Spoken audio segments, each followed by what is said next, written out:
Buy that license I think it's every 3 years they expire? Yes, you can either do 1, 3, 5, or 7. That's correct. That's correct. So that ongoing maintenance fee includes a 3-year renewal license. Okay, thank you. You're welcome. Good. Okay, let's move on to the wireless infrastructure. So the wireless infrastructure is the one that provides wireless connectivities for the laptops, the Chromebooks, and any other wireless devices that are out there that support your online services and your internet access. That is also based on an Extreme Networks and Enterasys infrastructure, which is also end of life. There are 2 wireless controllers right now that actually provide the management and control of a total of 310 access points that are deployed throughout the schools. So one controller supports about 98 access points and the other controller handles the rest. There are 3 different types of access points that are deployed.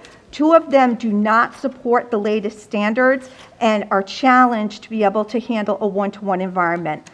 So knowing that your number of end user devices is going to increase coming into the schools, it's really important to look at the wireless infrastructure as well.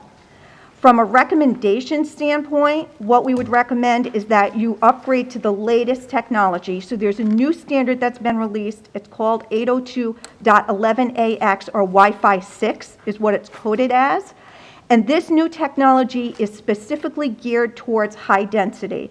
So the current wireless technology that's out there has a hard time handling the number of connections in a typical classroom, for example. This new standard addresses that type of challenge, and it manages the bandwidth and gives a much better support and model for the end users. So that would be the first thing that we would recommend, is upgrading those. The cabling infrastructure that you have in place right now will support the new standard. That does not need to be replaced or upgraded, which is a good thing. We would also recommend that you install 2 new wireless LAN controllers, but in this scenario, we would advise you to configure those in high availability mode. So if one of them goes down, the other one will take over, and you can also do load balancing. And then we would also recommend, with the high number of wireless devices that are coming in, that you implement an extra level of security protocol. If we take a look at the budgetary costs that are associated, in order to upgrade the wireless throughout the district in all the schools, it's approximately $560,000. What I do want to call your attention to is the line item for the district. That $98,000 figure is specifically for the wireless LAN controllers and the licensing that's needed to go in the core. So that is the first step before you be able to upgrade the wireless throughout the rest of the buildings. What you see for the costs associated to each one of the other schools is for the access points, the licenses associated to those access points, as well as the installation, the configuration, the documentation, and the knowledge transfer. What I also want to call your attention to is, if you decide that you want to upgrade the wireless before you upgrade the network infrastructure, you will need to purchase network switches, 1 per wiring closet throughout the district, to be able to do a wireless infrastructure upgrade. What we did was we included the network switching as part of the overall network upgrade. So if you do that first, you will have the switching in place that you would need for the wireless. And then from an ongoing maintenance perspective, again, very similar to the networking, it's usually a 3-year model, and then moving forward after that, it's about $10,000 per year, which is for the renewal licenses. Okay, next please. Okay, the next infrastructure we looked at was the voice infrastructure. Currently, you have a legacy of Via Definity PBX solution that's in place. It's about 15 to 20 years old. It consists of about 6 separate phone systems that are dispersed across the buildings that are not integrated, they're not connected, so you're managing 6 separate phone systems. Each one has its own dial plan, and it's administered separately. The core system and the voice gateways are all end of life and end of support. They cannot be expanded or upgraded. No new parts are available for them. So anytime a module or anything goes, it's a refurb model that you need to get. You have approximately 500 phones across the district and 617 voicemail boxes. The cabling infrastructure for the phones are legacy Category 6 cabling, and it's not supported under the new technology. So any of the new voice over IP will not run over that cabling. That would have to be upgraded. You also have a total of 8 PRI lines that come into this building that provide inbound and outbound calling for all of your schools. When you're looking to upgrade the voice infrastructure, there are 3 ways that you can approach this. The first way is more of a hybrid model. This is where you're just replacing the core of Avaya Definity call processing unit, so the brain of the phone system, with a hybrid model that's called PBX and IP, and that actually will support the legacy phones and the old analog phones that are out there. So with this one, all you're doing is replacing the core, but you're leaving the old cabling and the old phones in place. So you still have a legacy challenge that you're going to be working through, but this one is the most cost-effective model, solution that is available. The second option is to replace the entire system with a voice over IP on-premise solution. So in this model, what you would be doing is you would be putting a new voice over IP phone system here in the high school that will support the entire district. It'll run your call processing, it'll run your voicemail, it'll run your E911, it'll run your paging service. And from there, all of the phones are based on IP, so they're all network devices. So essentially, they would hang off the data network. This would require new cabling, and it would require new phones, and it would require switching. The third option is very similar to option 2, except for the fact that it's hosted. So this is hosted voice over IP. The difference with this one is that the actual core processing is put up in the cloud. So you would not have an on-premise brain, so to speak, on the network. The difference between option 2 and option 3 is that usually when you go to a hosted model, you're not going to get all the features and functionality that you would get if you had an on-premise solution. So it's bare bones dial tone. You're going to get voicemail. You'll get a 911 where it will report where the call came from an address perspective. It won't give it to you down to the classroom as an on-premise solution will do, but it's hosted up in the cloud. From a cost perspective, it's based on usage, so it's not a fixed cost. So when you're looking at a hosted VoIP solution, it's challenging to determine exactly how much it's going to cost you from one month to another. Any payload that you move to the cloud is all based on resources and usage. So those are the 3 options. If we take a look at the budgetary cost at a high level, the first one, as I said, was the hybrid PBX IP model. This is where we're just replacing the brains and we're keeping everything else. This is the least expensive. This is about $345,000 to do this. After year 1, the ongoing maintenance is approximately $32,000 a year. This will give you the ability to use what you have for phones and cabling. You'll get dial tone, you'll get voicemail. However, with that said, eventually you're going to need to upgrade the phones and the cabling. And as those phones fail, what you're probably going to be doing is running cabling and replacing the phones with IP and then bringing it over to this new system with IP. So that's option 1.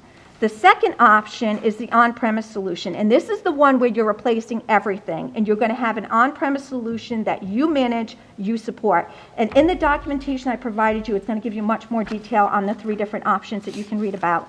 In order to upgrade the entire system, including the cabling, the phones, the brains, network switching, is about $827,000. After 3 years, it usually includes 3 years of maintenance. After 3 years, the ongoing maintenance for an on-premise solution is usually about $25,000. And then if you go to a hosted VoIP solution, there are 2 different ways that you can approach this. If you look at I should have mentioned this, if you look at an on-premise VoIP solution, one thing that you have the ability to do is to add survivability at all the remote schools. So if they lose connectivity to the main call processing unit, they will continue to function. That's the benefit of having on-premise. When you go to hosted VoIP, inherently it doesn't work that way, okay? It runs over your internet connection, so you need to increase your internet bandwidth. If you have poor quality from an internet bandwidth perspective, you're going to have poor quality on a voice call perspective. You can add survivability. Once you add survivability, you're actually adding the majority of what you would do on an on-premise solution, so the costs are close. When you look at this one up here, the $725,000, this is hosted VoIP without survivability, and that's because you still need to replace the cabling, you need to replace the phones, and you need to do network switching. And that is included in there along with 3 years of hosted VoIP estimated costs and all the configuration and the maintenance. If you move one more slide, you're going to see what the difference would be with survivability. You're going to see that that comes in at about $814,000, and that's adding gateways out to the external schools to give you survivability. So it's very close to an on-premise solution at that point. After you finish this, after 3 years, it's very hard to estimate what your hosted VoIP is going to be. For a district that this size and looking at the minutes and your calls that you do right now, we would estimate that the hosted VoIP would be probably between $120 and $150 a year. So overall, with that said, we would say that from a cost perspective and being able to be predictable on cost, we would recommend one of the on-premise solutions that gives you the most scalability and the most functionality. Okay, let's move on and talk about the server infrastructure. So your server infrastructure is what supplies all of your authentication, your file services, your applications, your email, and your virtual desktops. Right now, you have a hybrid server model that contains a mixture of physical and virtual servers. You have 40 physical servers, and you have 3 virtual cluster environments that support an additional 40 servers. So your staff is supporting 80 servers overall, and you have approximately 500 virtual desktops that are served up by that environment. The hardware vendors include Dell, HP, HPE, and EMC, so there are multiple manufacturers that you're supporting. Most of the hardware is currently not under support and it has gone end of life. The virtual environment is made up of 2 different models, VMware and also legacy Hyper-V, which is no longer supported. In addition to that, many of the servers are running an older version of operating system, which also will need to be upgraded. So from a recommendation standpoint, we would recommend that the equipment be upgraded to the latest standards and a technology to really streamline that whole environment. Upgrade all the server operating systems to the latest version so that you can get the patch updates and you can be in full compliance with Microsoft. We would recommend that you upgrade the current email exchange, which to 2019, you're running 2010 today, which is no longer under support. So whether you go to Exchange 2019 or you go to Office 365 or you go to Google Mail, it's something that you want to take into consideration. And then you also should be looking at a new backup solution to make sure that all your intellectual property is backed up and that in any case of having a disaster or hopefully never a ransomware attack, you're able to easily recover. To upgrade that server infrastructure in its entirety is about $600,000 to do that. It is a shared environment, and so when you're looking at it, you can piecemeal it, but it makes it a little bit more challenging to do that.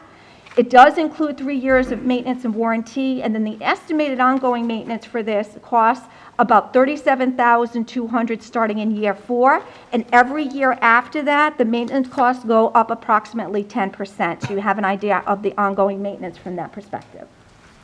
Okay. The next area that we looked at was the video surveillance. You have 2 different video surveillance. Got it. You have 2 different video surveillance systems in place, the Vigilon and Pelco. The cameras that are installed are hybrid. You have both IP cameras and old analog cameras. They're primarily in the hallways and the exterior. Typically right now there are some gap areas that you need to address, but the biggest challenge right now is going to be to upgrade those older analog cameras to the new IP cameras. Okay? So that's exactly what we would recommend you to do, and also upgrade the video management system. From a budgetary perspective, one more. From a budgetary perspective, to upgrade all of the video surveillance in the district is about $436,000. Again, you can see with most technology in a school district, it comes with 3 years of maintenance and warranty. Okay, so that's as much as it would be. After the 3 years, when you look at the video surveillance system, the ongoing maintenance is usually between $10,000 and $15,000. We also looked at the AV for the high school for the performing arts. This is a 10,000 lumen lamp-based video projector that was originally installed as part of the high school building construction. So you know how long ago that goes. There's low image intensity issues with that. The lamp-based technology is very costly for the school district to support. Every time they need to change it, it costs about $1,800 and it lasts about 1,000 hours. The current projector right now is failing, and the Crestron control system, which actually controls the entire system, is also failing. So there are challenges there, and the system really does need to be upgraded.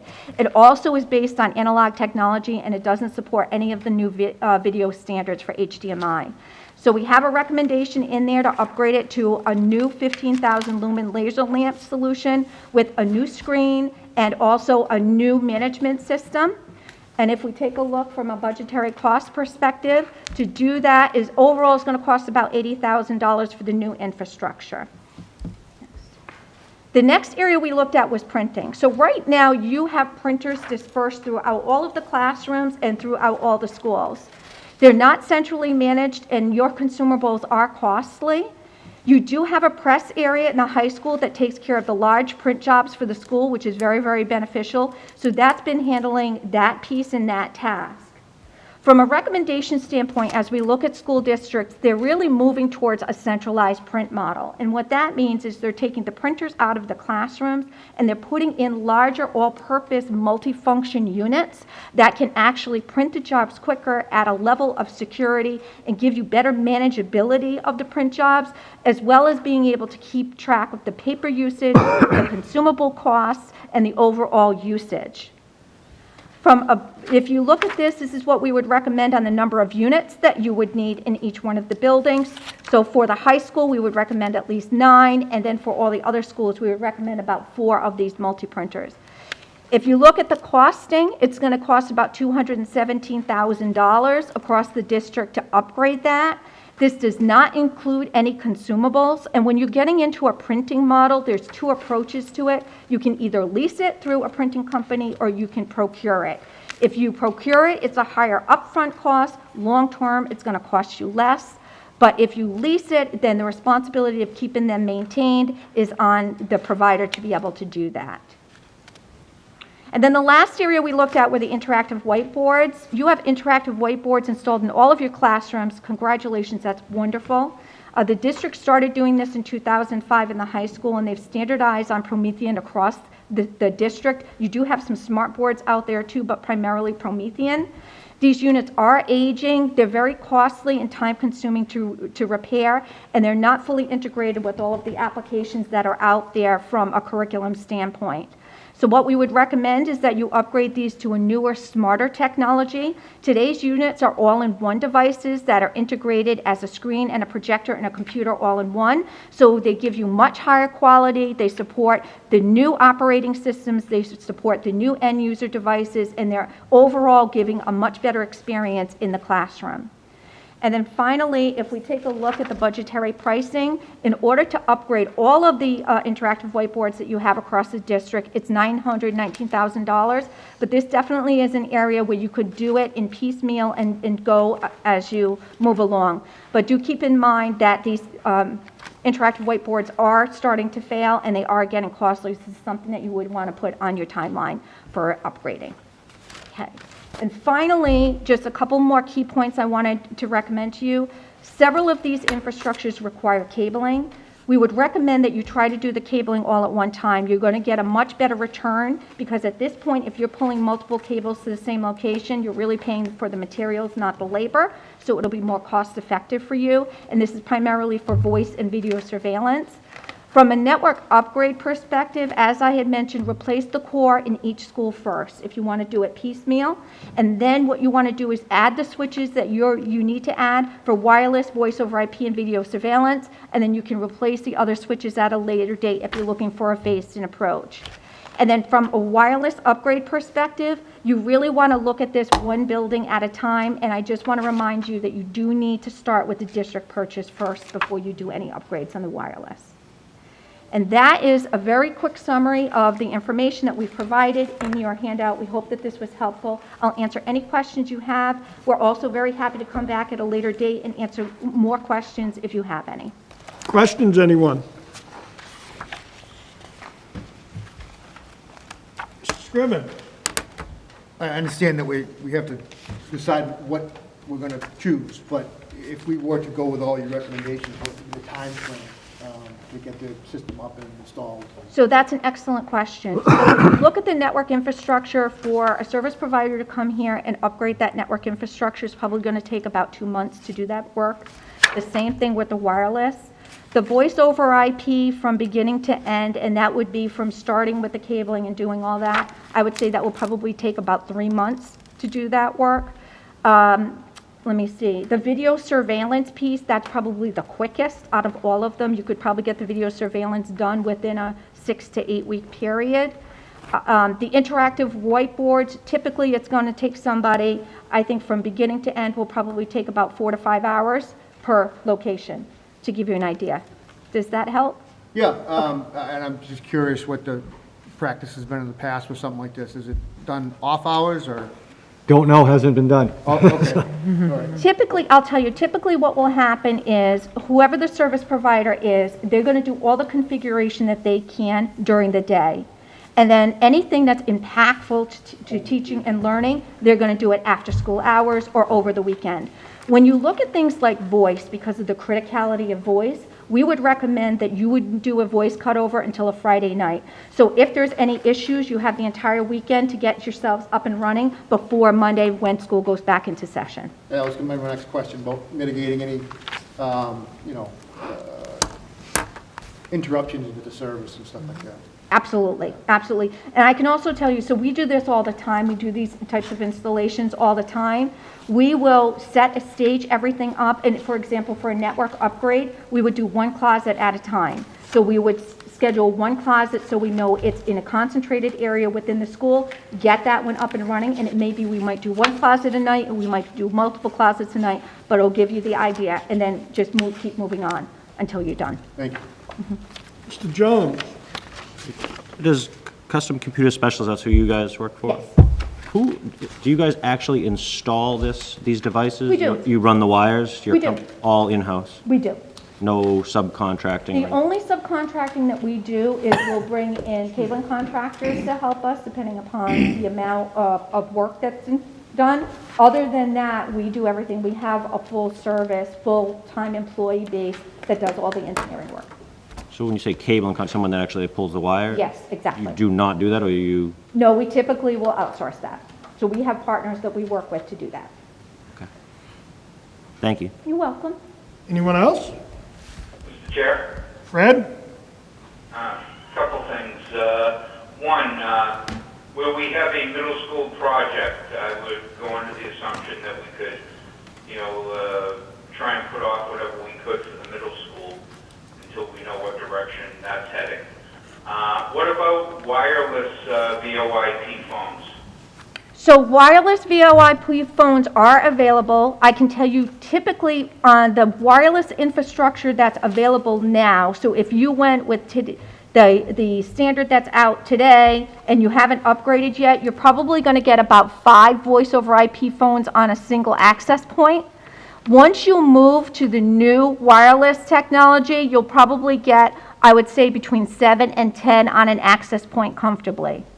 Now, the voice over IP calls, they can be compressed. A typical call is about 81K. You can compress them down to about 24K, and that's something the provider would have to work on, because you're also going to be competing with the regular wireless traffic that might be in a classroom, but it definitely is something that's available.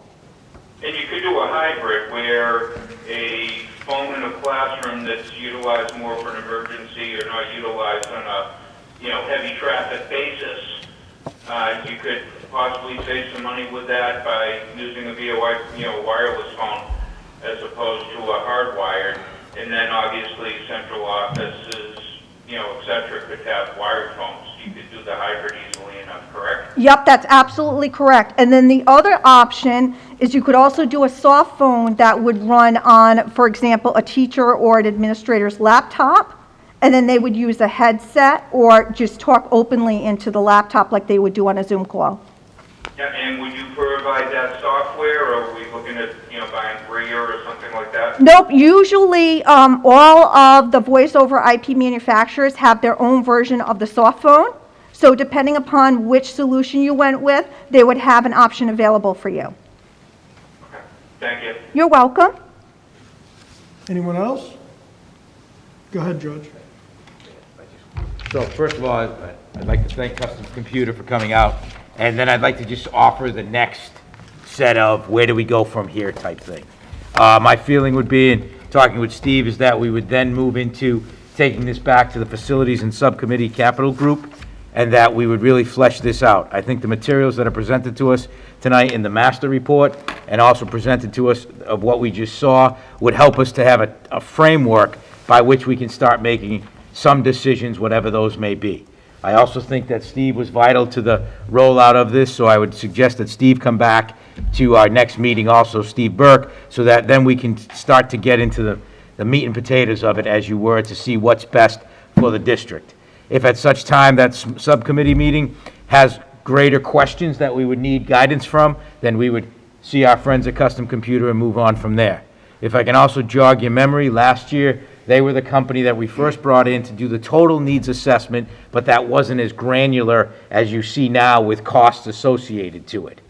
One further thing, just so we're all on the same page, is that this would still go, if a project at the rate of the expense were to go out, it would have to fall under 30B, you'd have to have the request for proposals, and you'd have to get, the contractors from there after getting the quotes that are needed to by law.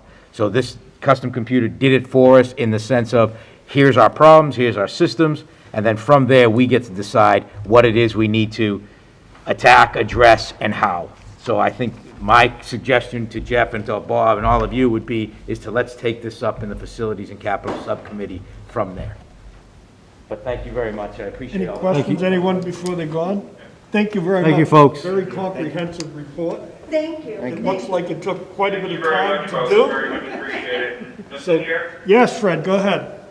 George, I want to thank you for that synopsis. I think that's, hits the nail right on the head.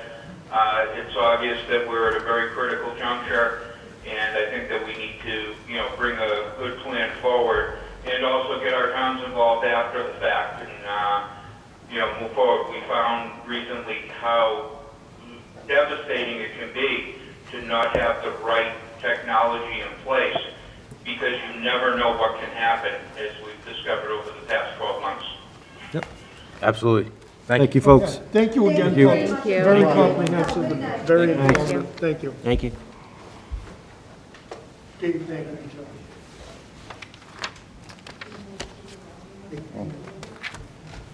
Chris, thank you. Okay, next up, and I apologize, Anna, you've been waiting patiently. I walked right over the student advisory report. And I know you wanted to hear about our phone system and technology, so come on up.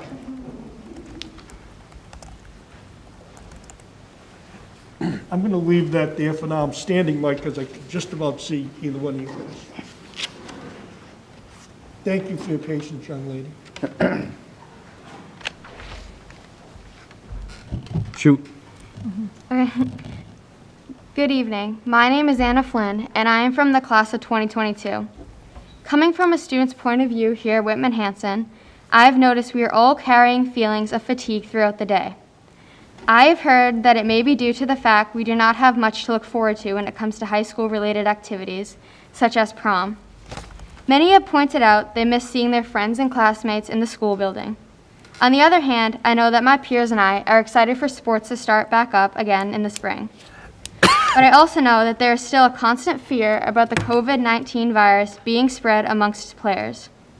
I've heard a lot of good news about students winning the art contest and the band class being able to send a couple few talented individuals off to SEMSBA. I wish them all good luck. In addition, DECA did extremely well at their regional competition and are able to continue on to the next level. I wish them all good luck as well. Key Club came up with an extraordinary idea to have a virtual club and activities fair for the underclassmen who are unfamiliar with all the opportunities that Whitman Hanson offers when it comes to extracurriculars.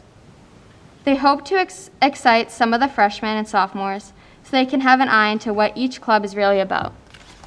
Finally, it is shown within the student body that we are all looking forward to some time off from their screens over the February break. I have heard from many individuals that they have never been more ready to be off of their laptops. Thank you for your time, and I hope you have a wonderful rest of your night. Thank you. Thank you. Anybody have any questions for Anna? Again, thank you for your patience, young lady. Thank you for your report. Thank you. Thank you. Okay, I'd entertain a motion to approve the minutes of January 13, 2021. Second by Mr. Boyce. Moved by Mr. Cullity, second by Mr. Boyce. Discussion? Mr. Small? Yes. Mr. Jones? Yes. Ms. Niffen? Yes. Mr. Howard? Yes. Mr. Hayes? Yes. Mr. Boyce? Yes. Mr. Cullity? Yes. Mr. Scriven? Yes. Ms. Byers? Yes. Unanimous, thank you. Next up, Wendy Price, President of National Association of, School Psychologists. So I'm not sure if everyone knows Dr. Price. Wendy is one of our high school psychologists who's been on sabbatical this year as the president of the National Association of School Psychs, and she wanted to speak to you about her experience a little bit and speak about our program here. Thank you, everybody. Thanks for having me. I especially wanted to come today because I owe a special thank you to the administrators of Whitman Hanson Regional School District.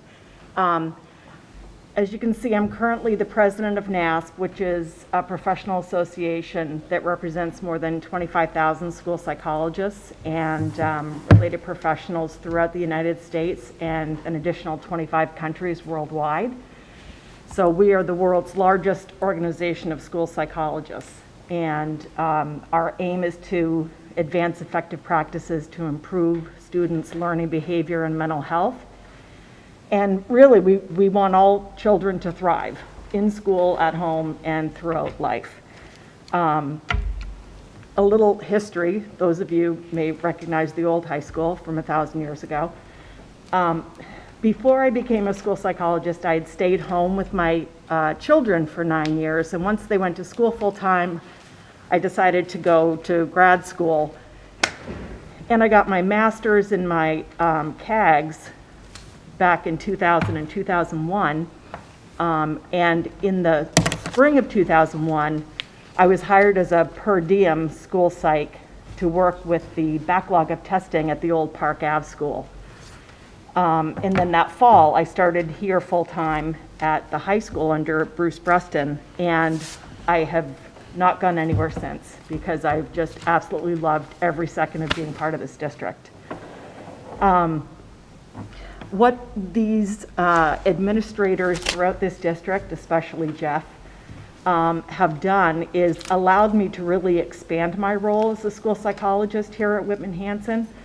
I've always been able to do whatever my heart desired in terms of my role. Jeff especially had always said, you go girl, like you just do whatever you need to do. And you know, the benefit will be Whitman Hanson, and I've just thoroughly enjoyed acting as a school psychologist here.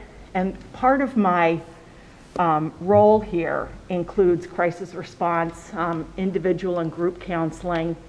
I consult with teachers around students and families. I've been able to give professional development presentations.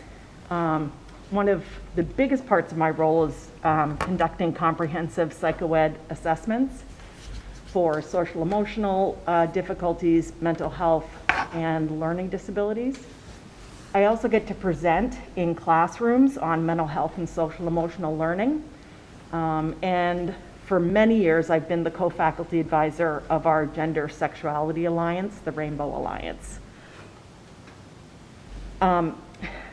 In addition to my role here at Whitman Hanson, the district administrators have especially supported my professional growth and my leadership development.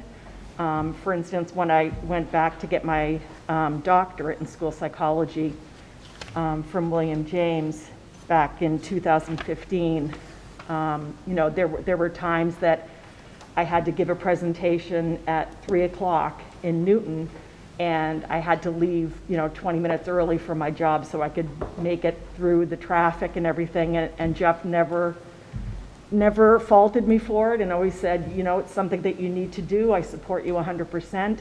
And so I was always able to kind of follow my dreams. Since 2001, I have been able to immerse myself in leadership at both the state and national level, serving as president of the Massachusetts School Psych Association. From there, I was elected as a national delegate for 2 terms, and then the 13 delegates from the Northeast elected me to represent them on the NASP Board of Directors. And from there, I ran for NASP secretary and was elected, and then I've just become NASP president for this incredible COVID year. So not exactly what I thought I was going to be in for, but it's been enjoyable nonetheless. And people usually, you know, will say, well, when do you get to do all of this stuff? Do you have to miss time from your job to do it? And, you know, the answer, truthfully, is no. The majority of my leadership stuff happens after school, on weekends, during summer vacation.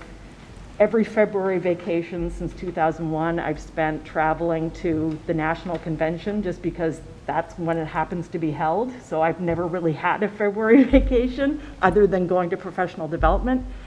And I do it during school holidays. Over the 20 years that I've been here at Whitman Hanson, I've presented all over the country. This year it's been, you know, largely via Zoom, as you see over on the right-hand side. But I've really enjoyed being able to see the way that other districts and states look at mental health across the country. And one of the things that I've particularly enjoyed is letting people know about Whitman Hanson.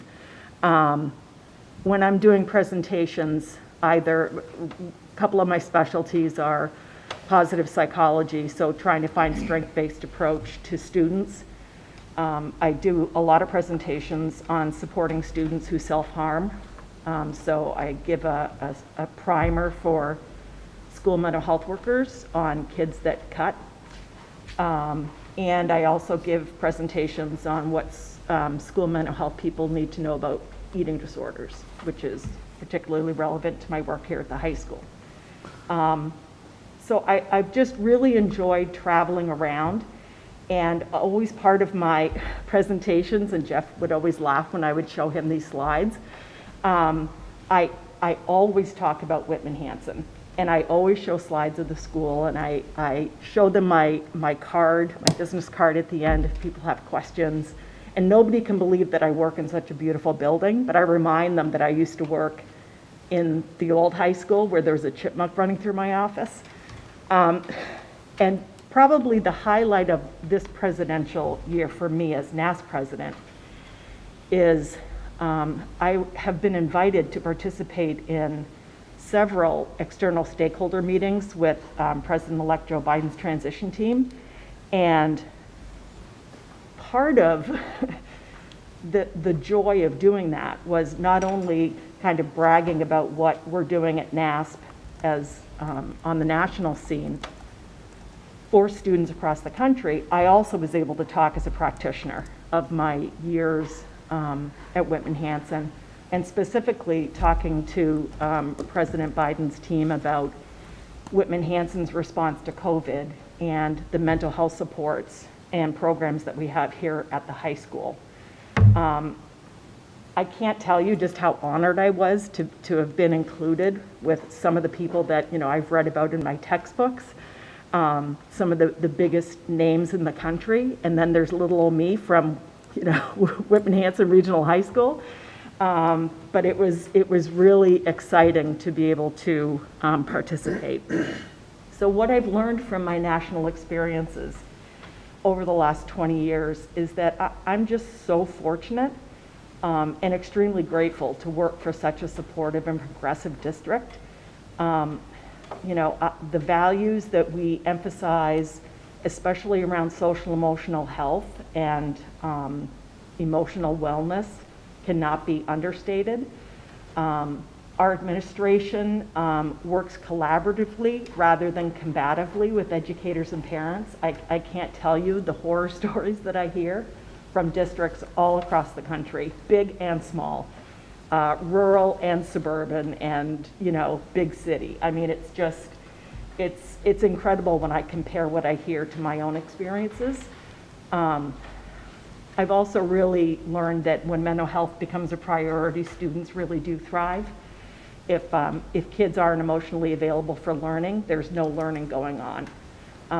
And, you know, you see things like higher test scores and a decrease in suicide rates and overall well-being, and school climate improves when mental health is a priority.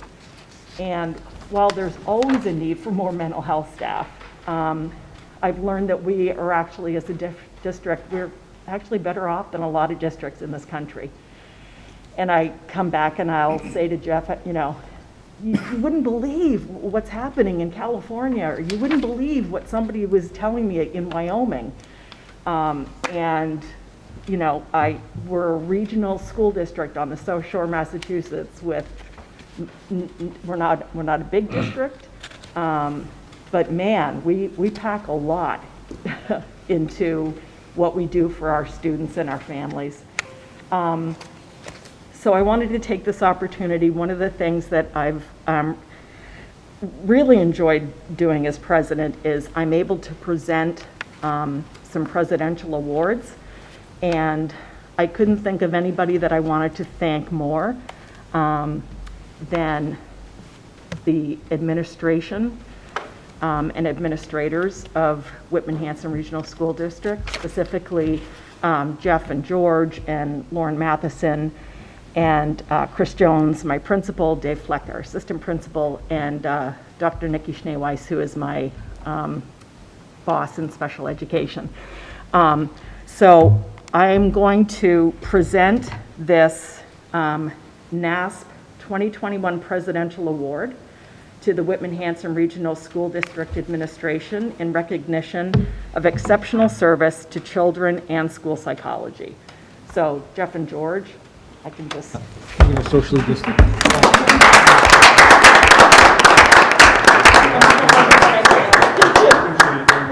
And I just need to get a picture because I'm actually going to be doing a presentation for them. We can get a picture with both of you. Oh, that'd be great. Where's George? Where's George? He doesn't have his shorts on.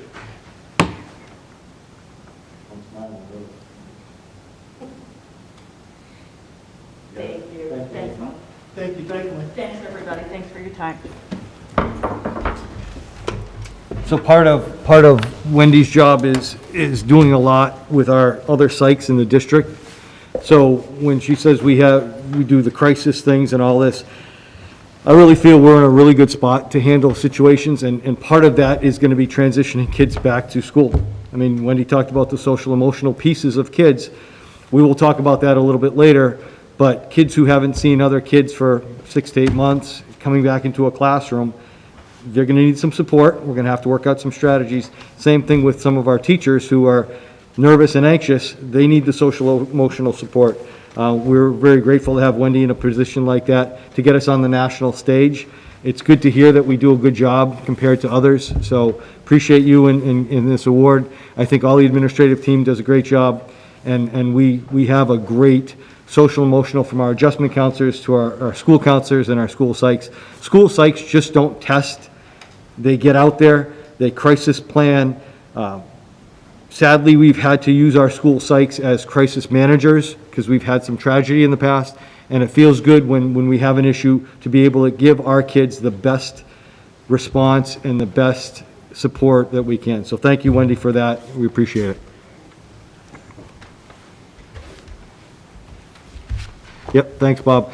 All right, I'm going to call Gab. Why don't you come on up? We have a presentation by Whitman Will. In your packet is the survey that you agreed to last year, probably prior to COVID. I don't even remember when the kids took the survey.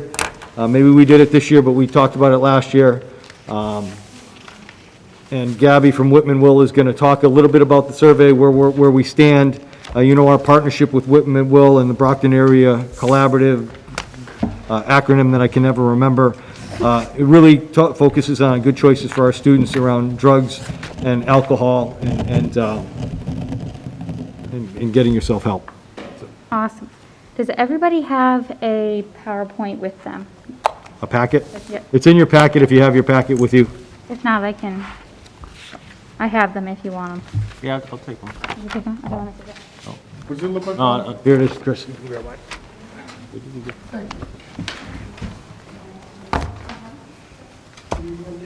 Joseph, what's the front look like?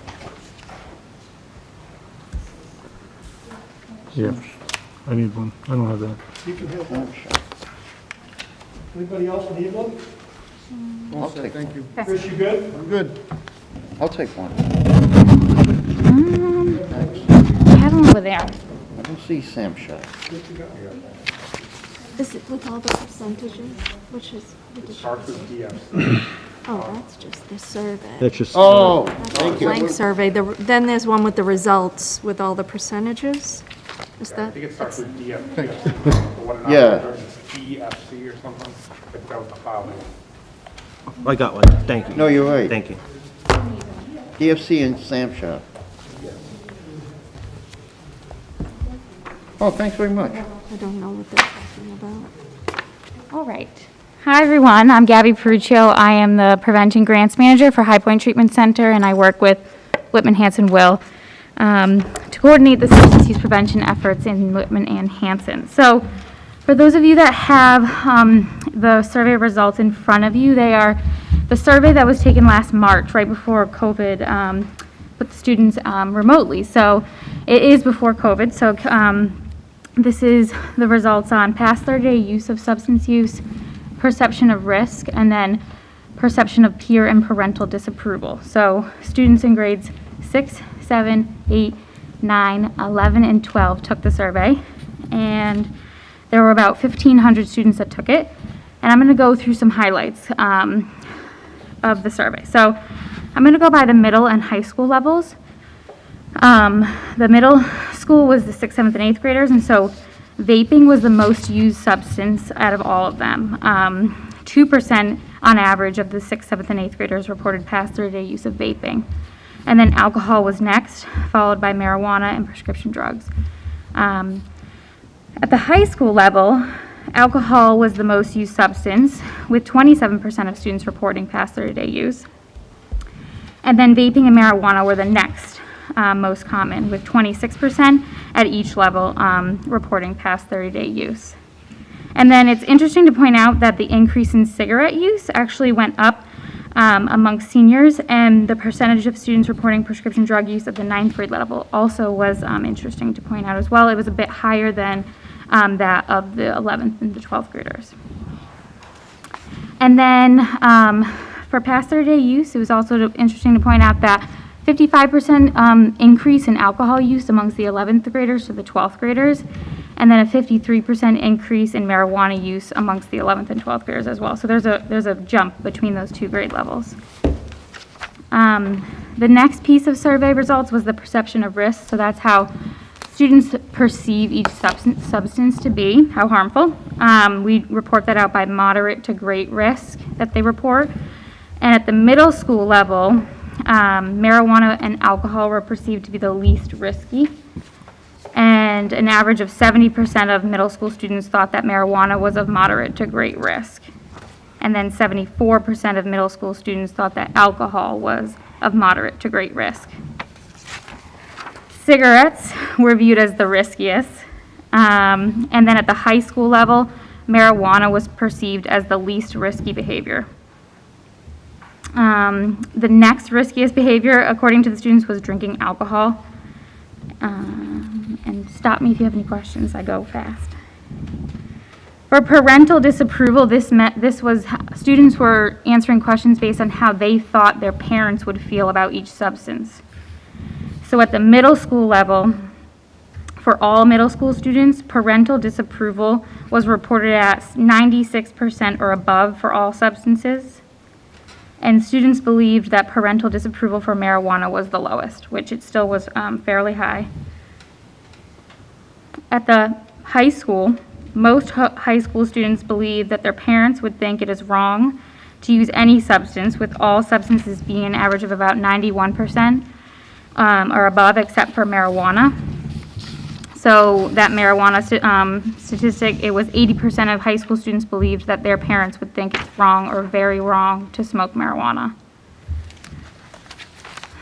The next set of questions was on peer disapproval, so that meant students were reporting out that their peers or friends would think it's wrong or very wrong to use the substance.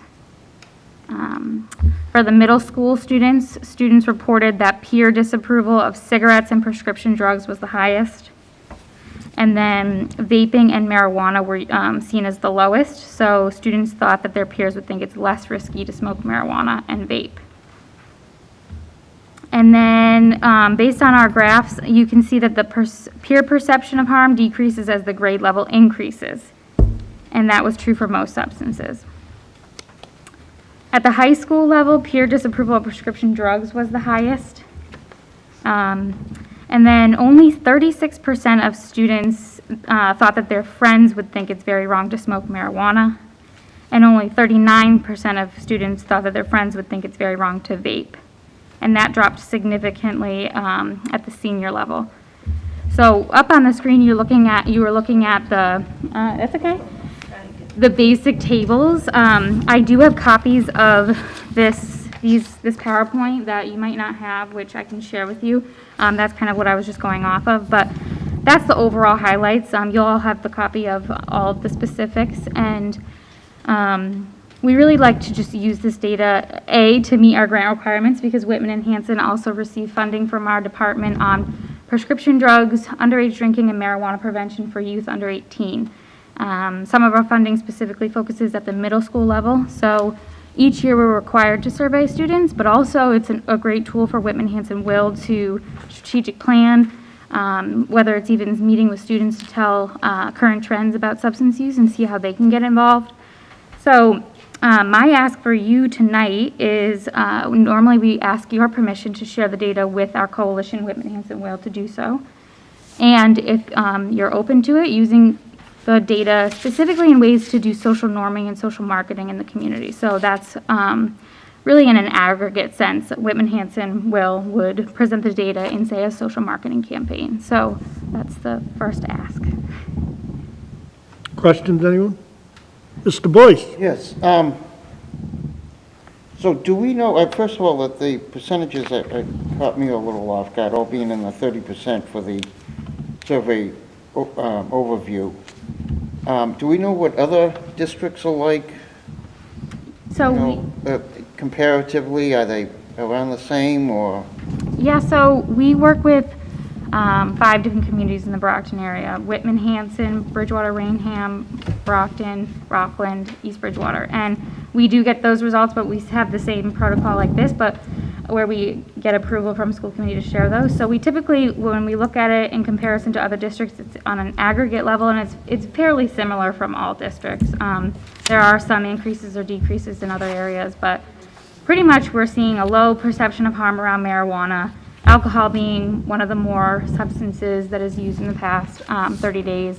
So it's fairly similar, but all have different differences.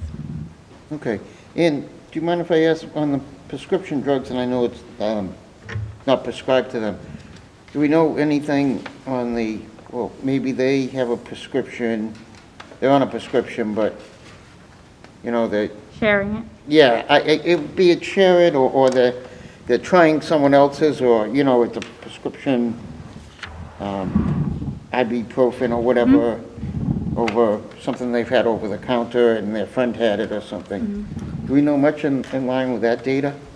We don't specifically ask that question in here, but so you wouldn't really get it captured in that question specifically. I know often from focus group settings, we do find that a lot of students do share. If they may be getting it from a friend or a loved one. So whether it's being shared or whether they're taking it out of their parent, the home. So we get that more on a qualitative data sense rather than this survey. Okay.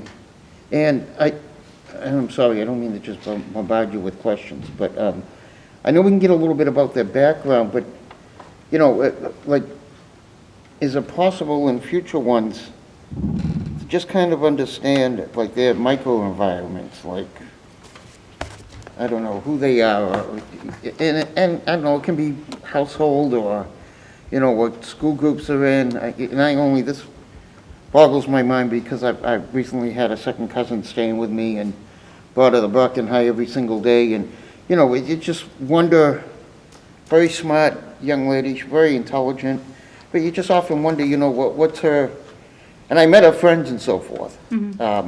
You know, you always wonder what those microenvironments are and how they're affecting and so forth, so, I don't know, more of an idea than a Definitely. question. We definitely think about that in terms of what experiences young people are exposed to and how that impacts substance use. So definitely we take that into consideration.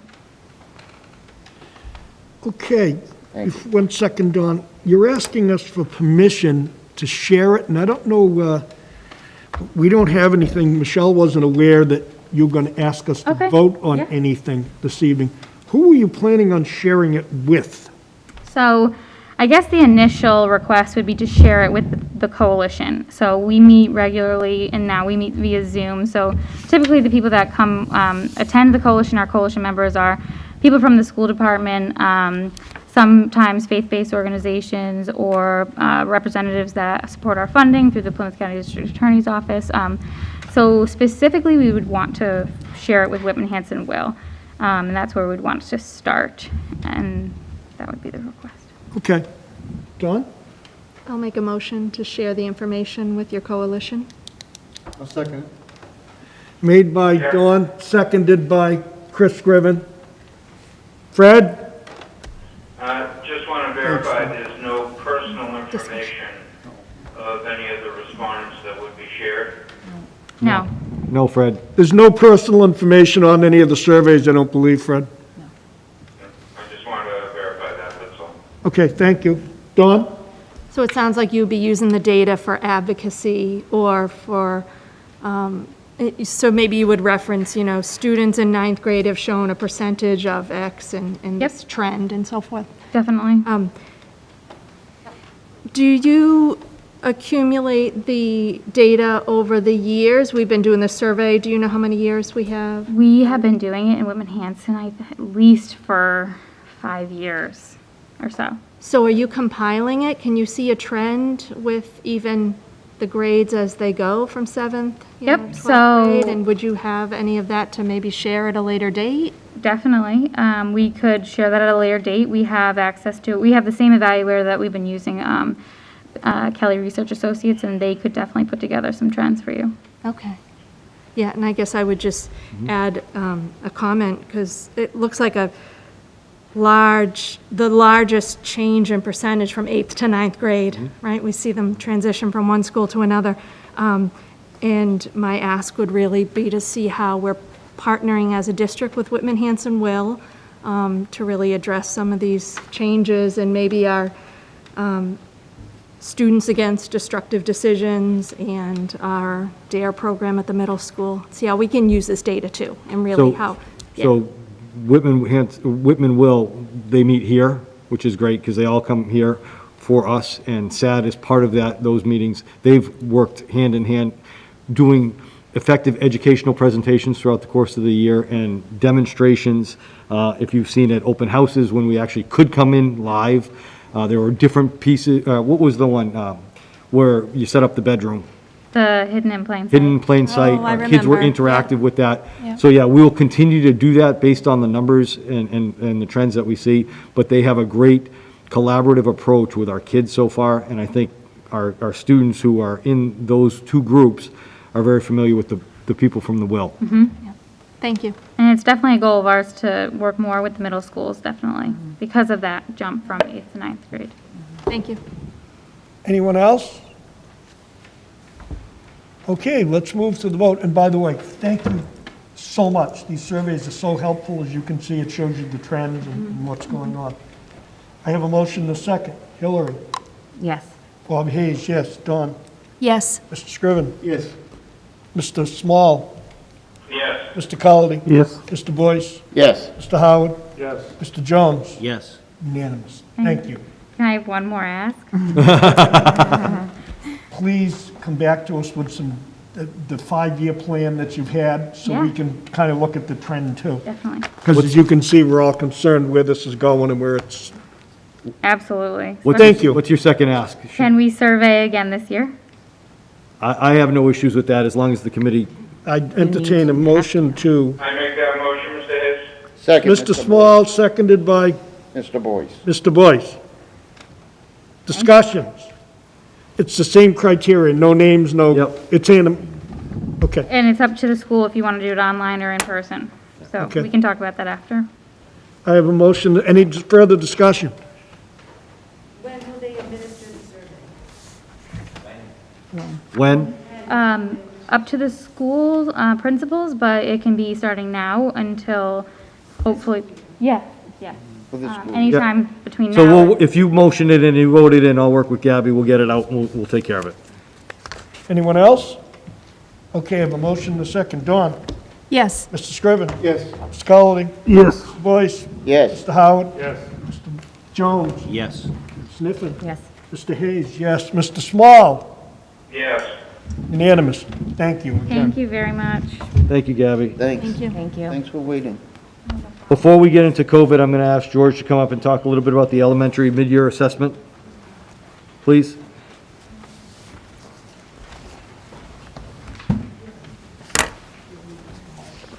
So, folks, I just wanted to, beginning of the school year, we had our first assessment. This is our second mid-year assessment. So what happened was students in grades K to 5, once again, took their mid-year assessment in math, and they took their mid-year assessment in ELA or reading. What happened last time we did this was, I talked a lot, I gave a lot of specifics, and then we followed up with the paperwork and the background and the backup at the next month. So we've taken a lot in from people tonight. This podium's burning up with everybody that's spoken so far. So I just want to give you a couple of high-level pieces, and then I will follow up with what we talked about last month, which was the grade level across the district determinations. But when we talk about the completed winter benchmarks for math, I think it's appropriate that we talk about overall for math, from the beginning of the year to now, we have moved 19% higher, or we went from 21% on grade level to now 40% on grade level in just math. We've also then restricted, or our tier 2s, which are kids that need some support, has gone from 63% of students to now 51% of students, and we've also closed the gap in our serious high needs areas down to 9%. So there's still a lot of work to be done. We're going to talk about things later that we can do to address this, but in math, we are moving more students to grade level, and we've seen significant progress of 19% from our initial beginning of year term to now our mid-year report. So from that perspective, things are going well. When we look at HMH, or our reading growth measure, when we look at K to 2, now K to 2 was not always part of our new HMH program because they hadn't developed it, so we used a method that's called DIBELS. DIBELS is a tried and true piece. It's been around it's been around since at least Jeff and I have been alive, I believe. And what that does is it measures at risk. So our K to 2 students went from, at the beginning of the school year, across K to 2, they were at 78% at risk, and now that has dropped to 50% at risk. So yes, we still have a lot of work to do, but these are our students who have come to us since March, some just beginning formal school as they are, and we're taking them where they were, and we're making some strides with them. As we go from 3 to 5, those trends get better because we now have 61% of our students in September were at or above grade level, and now 74% of those students are at or above grade level. So from K to 5, it's not apples to apples. We have to look at K to 2, which is a DIBELS product, which looks at weakness. And then we look from 3 to 5 in the Houghton Mifflin Harcourt, which is the first year of the program that we're in. And that looks at reading level at or above. And now we've moved to 74% of those students at or above. And that's across the district for every child. I will provide you with some data that you can look at and have that talks about what each grade level is performing at. But There were a few students that didn't get in it just because there were some kids out on quarantine at the time during our window, because that was after the holidays, but we were over 98% of students who participated in this, and they were able to do it. What's going to happen then is that we take these pieces, we take the kids who are in need, and we work on some of our interventions that we have now for this year currently, but as we move into the end of the school year, we'll do it once again. Then we start looking at what is the regression plan for not only the summer, but as we enter the next school year. Because I do believe that as we enter the next school year, this whether it's a COVID relapse, whether it's just an environmental piece, whether it's just the makeup of students, we need to make sure that we have a plan that addresses this intervention piece from a district level and then a school level and a classroom level. And that's some of the things that Jeff will be talking about as we move forward in talks about what next year looks like. But progressing, gaps are getting smaller, gaps are large, but they're smaller than what they were at the beginning of the school year, and more kids are reading at or above grade level as we get into the higher up elementary years of 3 to 5. Chris?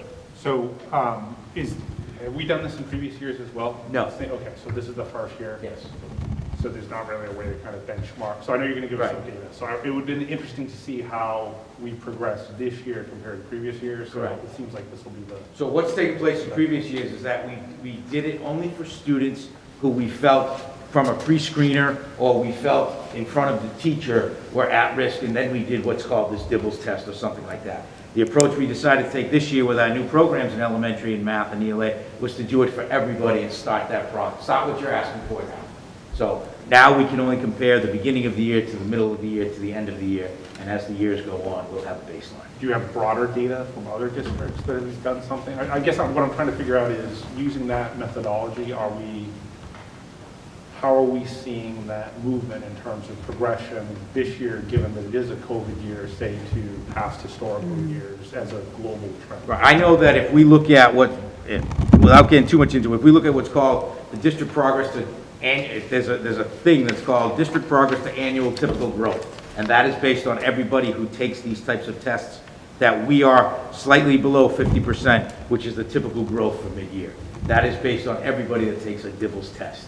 So And that's not just for this year you're talking about? right, and we also have to understand that if you look at, like Dibbles tests you where you should be at the middle of the year if you were in school every single day and you didn't have any regret, in March didn't happen last year. So when you look at it that way, we're making some decent strides. But we don't have as we go through this, we'll have more data to build upon for ourselves. Hillary? So rightfully so, you're talking about students at risk who are performing not at grade level. So my question is, are there students who at the beginning of the year were performing at grade level and now are perhaps above grade level? And are we making sure that we're doing something for those students to challenge them as well, to make sure they continue to progress if that's the case? Right, so one of the things that's built into this program is, yes, we do have those. We have students who came in at grade level already. So I'm a fourth grader, I already come in at what's called a 4.4, because some of these measurements are done by month. So you're a 4.1 if that's September, or 4.2 October, and so forth. So what we're trying to do right now is that once we've identified those students, we are then trying to say, okay, what do we do for them? Some of the things we're trying to do is from our new program. Our new program does have leveled readers, it's the Rigby system, so that they can get a book that extends their level. So you always want to, in English, make sure that you're reading at or above your target area so that you can extend your vocabulary, extend your comprehension, so that program allows it. We also use what's called EPIC. EPIC is the online format for the library that is also tied to specific reading levels, whether it's Fonda Pinnell or whether it's Rigby. So we've also tried to do that. What we're going to try to do from now on, and what we're allowing this to do from now on, is to say, if you score at or above grade levels, what type of interventions then do we have for you? So we sometimes tend to focus all the time on the students that are not making it and moving them forward. But one of the plans we have is to say, what do we do for those kids at the higher level so they can still be challenged? That's part of the plan that will be forthcoming. Just curious if you could speak to ways in which this data is collected, like how is it analyzed, how is it?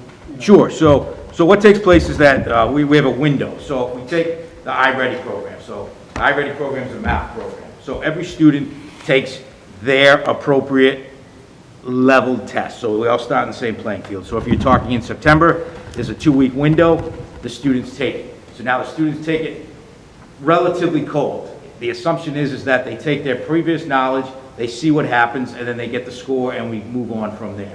So once they take that data, once they take that test, we're able to take that data and we're able to compare it all the way down to the individual.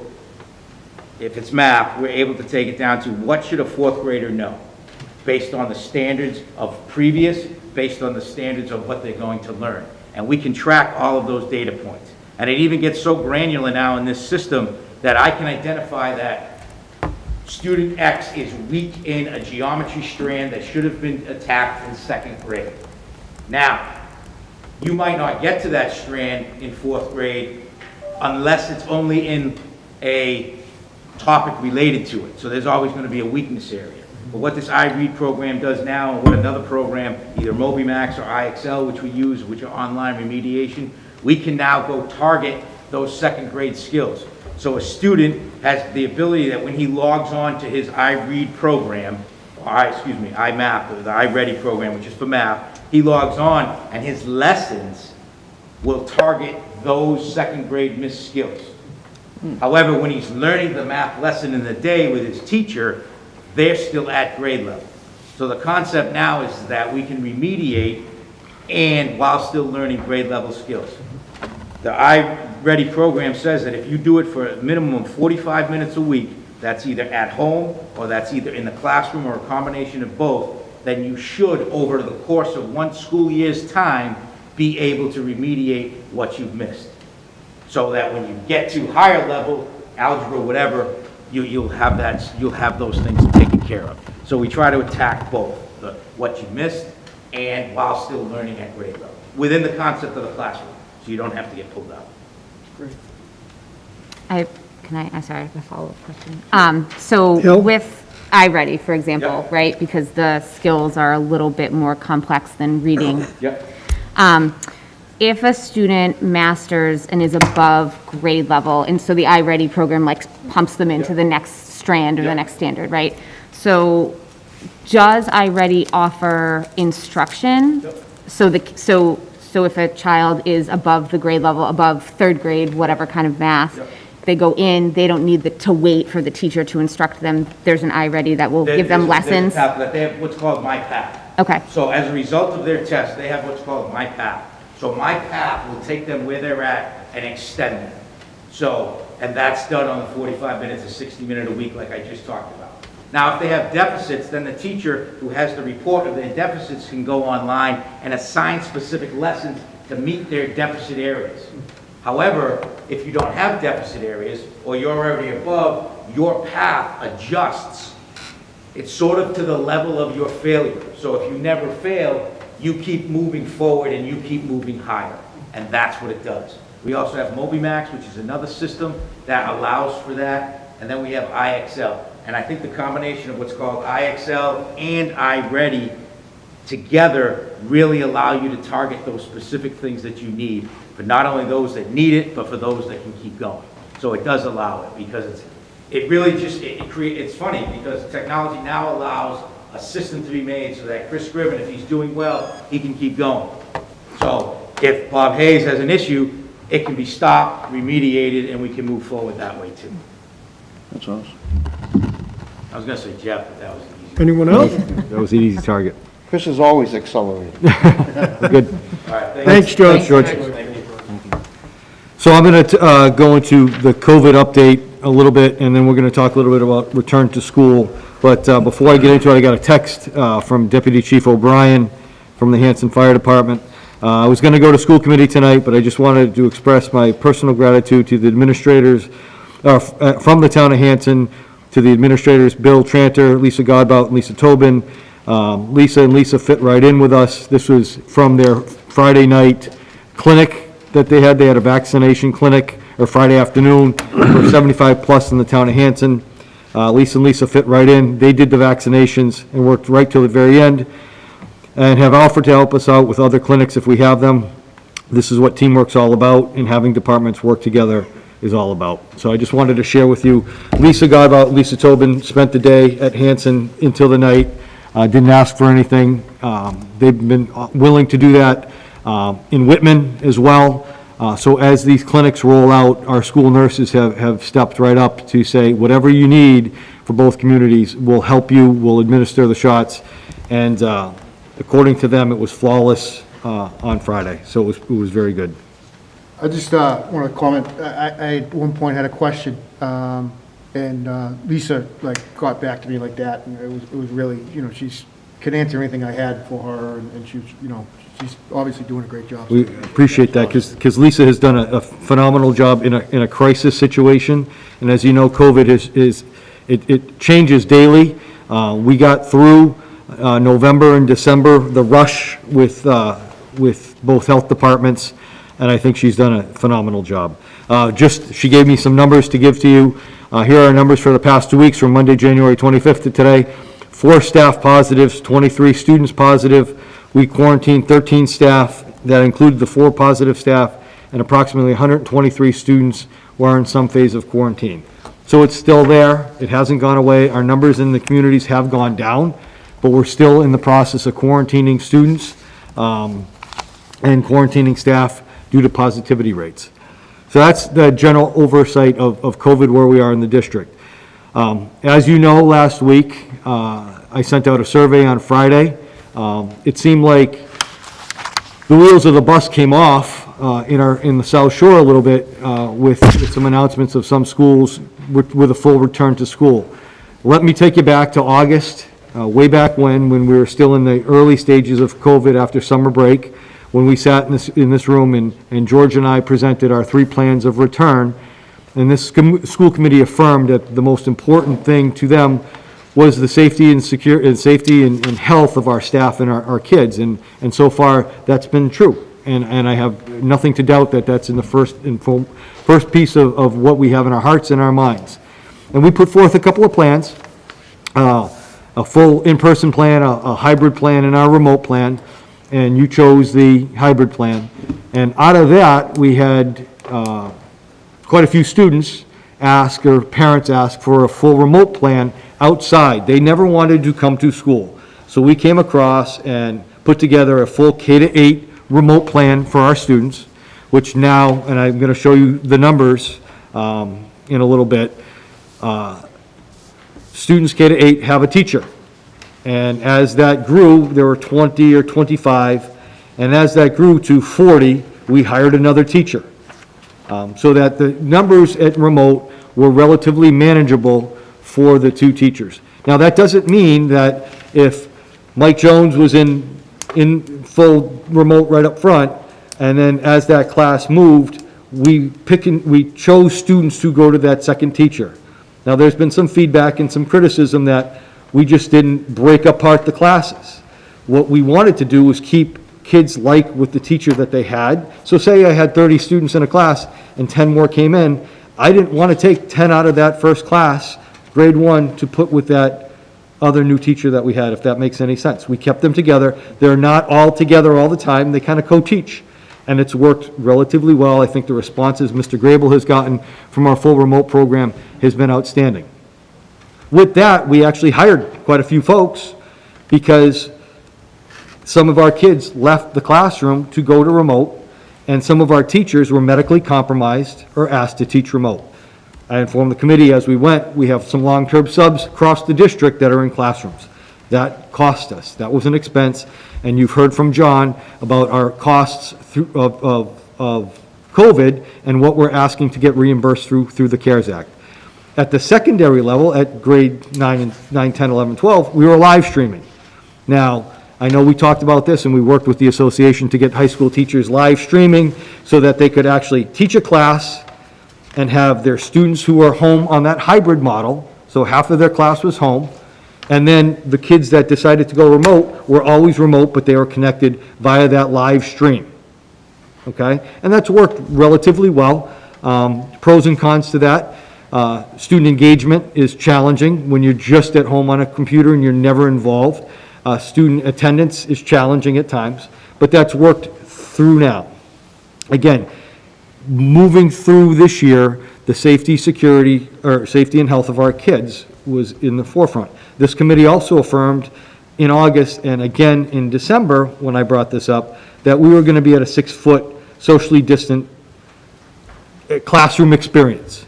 We've always been at 6 feet in our lunchrooms because CDC guidelines have said all along, they recommend 6 feet of distance no matter what. And I read them again today, unless you live with someone, you're supposed to keep 6 feet apart. And especially when you have your mask off, they want 6 feet plus. So we've created our lunchrooms, which are sometimes classrooms and cafeterias, to have kids 6 feet plus apart so that we've maintained that social distance. What you have asked for, and then again in December. So now we've gotten through the November rush, we've gotten through the December crush of COVID. Our hospitalizations are down, our numbers are actually down. We kind of went through a span of having quite a few kids and some teachers out. If you recall, I had to shut the high school down for a couple of days because we couldn't staff it. So last week, a few districts had said, we're going to open up. And I've been on calls with superintendents. We're all in it together, so to speak, and we talk. And there's been some huge community push to get students in. I think that's our goal. Bottom line, if I can get students in here, that's what I want to do. It would be awesome for our teachers. It would be great for me personally to get kids back in and have some sense of normalcy as we go. But the tenets that you have asked me, my team, George, to make sure we maintain safety and secure and health-wise, we haven't moved off of that 6-foot recommendation requirement that you've given me. So on Friday, or Thursday, the administrative team and I put together a survey. Got knocked a little bit on the survey from some folks because they perceived that as negative. I apologize if it came off as negative, but I think when I wrote in the survey, this is what is a strong potential, this is what will happen if we bring our kids back in. So I know the school committee was on that survey, but I'll read this out for folks that either didn't take the survey or are curious. This wasn't an intent to be negative. This was an intent to be truthful, because things are not going to be what they were in February or March 12th of 2019. If and when we return, and I feel we will return this year, things are going to be very different. Things are going to look very different, and the expectation from moms and dads is going to have to modify to that difference. First being social distancing. I think even if we have our teachers vaccinated, and right now, I don't know when that's going to happen. It was supposed to happen already. So there's frustration growing among the teaching ranks. My wife included, I hear it every day, they're feeling like they're being pushed out, even though there's a call to get kids back in. So we're going to maintain social distancing of 6 feet, and that might modify as we get in, but around their desk. So right now, in a classroom, there's a 6-foot barrier, so to speak, before your kids get in front of you. And we've been in every elementary class, and I will tell you, our teachers get down with kids. They don't spend an inordinate amount of time with kids, but they are still teaching kids when they're in the building. By eyeballing where we are in the district, we are at 6 feet in every classroom, but if I put kids back in, if the hybrids combine, we will be at 3 feet, if that's where this committee goes, and there will be some areas where it might be less. I was in a classroom, it's a Spanish classroom upstairs, there's 30 students on that roster. 30 kids would be in that classroom. There is no way to keep 3 feet of distance. We have put kids close together before, it's going to be tight. The high school has 87 sections of 24 or more right now this semester. That means not every class, but if a kid moves, if he has 3 electives on that, there are 87 sections of classes in the high school over a 6-period day that have 24 or more on their roster. That means right now, if every kid came back to school, they would be in there. Okay? If kids still stay remote, there might not be. Movement. If we talk about movement, this school, this high school in particular, has 1,135 students in this. Right now, there's 200 kids that are remote. Drop that down to 900. If 900 kids came in, right now we're averaging 400 plus students a day in here. You're going to double that size. You're going to double the hallway traffic. We still haven't gotten recommendations about locker use. So if you know your high school kids, who carry backpacks, if they do carry backpacks, or jackets or whatever, it's going to be a little more congested. Contact tracing will be much more difficult than it is now. Just by adding people will be a challenge. And every challenge, don't get me wrong, with every challenge, we can modify and we can overcome the challenge. But I feel parents need to know this, that this is going to be a change. Lunches. Right now, we eat in the high school cafeteria, we eat in the gymnasium for some of our students here. At Whitman Middle School, the kids eat in the cafeteria 6 feet apart. At Hanson Middle School, they eat in their classrooms. At Duval School, they eat in the cafeteria. At Conley School, they eat in the cafeteria. And at Indian Head, they eat in the cafeteria. And they're socially distant, meaning kids sit the same way and they're apart. That might change. I won't be able to double the size of those students in that cafeteria. One of the recommendations might be half the kids eat in the classroom, half the kids eat in the cafeteria. I lose supervision because at some point, I don't have enough people to supervise. That means we can modify, but some kids, and here's a for instance, you know, I'm best friends with George. He has hot lunch, I have cold lunch. He has to go to the cafeteria, I have to stay here. Moms and dads need to understand that it's not going to be business as usual. In one of the communities that I know about, the kids eat on the floor. So they have a blanket and they go and they sit on the floor. All right? So that might be a possibility. We might be eating in hallways. We might be eating in the gymnasium. We might be eating in the bleachers. If we're doing that, that means that PE class or that related arts class might not be in the gym. They might be outside. It's going to look different. Again, nothing that we can't overcome, but I think it's important that parents understand that things will be different. Academically, we're going to be very challenged at the secondary level in this building to come back in full and keep a remote piece of that live stream. If you're trying to teach and you have a class of 20 in front of you and then 2 on screen or 3 on screen, the level of engagement is just not going to be there. And I don't know if it's equitable or fair to either the teacher or the student to try to do both. So that's going to be a real challenge. And I also know that we have to educate our high school kids. So that becomes a problem. One of the gives was we spent a lot of money on our remote program for our students to be in remote. I don't necessarily have the capital right now to change or modify the whole high school program if everybody comes back. That's one piece of it. At the middle level, we have a very successful middle level remote program. However, if parents choose not to come to school because we modify the hybrid model, I don't have any space in that remote platform for those students to go. So if we say, yes, we're coming back in, I don't have any space in those classrooms. Remember, I have 1 6th grade teacher, 2 7th grade teachers, and 2 8th grade teachers. They're maxed out. The classes are already full. So I don't have movement there yet. Again, a challenge. It's something that you as a committee need to know. These are the pieces that if we go back in full, or if you decide, vote, and we come up with a date. Elementary school, same thing. I don't necessarily have movement. If parents don't want to send their kid back to school full-time, I can't run a remote program, a hybrid program, and a full in-person. We have to make a choice on where we're at, and I necessarily don't have any room in the elementary classrooms for any parent to say, I don't want my kid to be in school right now, I want him in remote. That'd be another adjustment, another cost, somewhere where we go. And busing right now. And I'm sure this is going to change tomorrow. I have a 2:30 conference call with the Commissioner of Education. We've been asking for a transportation update. Right now, currently, we have 24 kids on a bus. I'm sure that's going to change tomorrow. So transportation might be out the door, but as of today, at 7:47 at night, I can only put 24 students on a bus. And right now, our buses aren't full. But that doesn't mean that if I put more on, or if I put the cohorts in, I'm over 30. There might be 15 on a bus one time, or 10 on a bus, but if the other cohort has 15 or 20, we're over the number that we're supposed to have on that bus.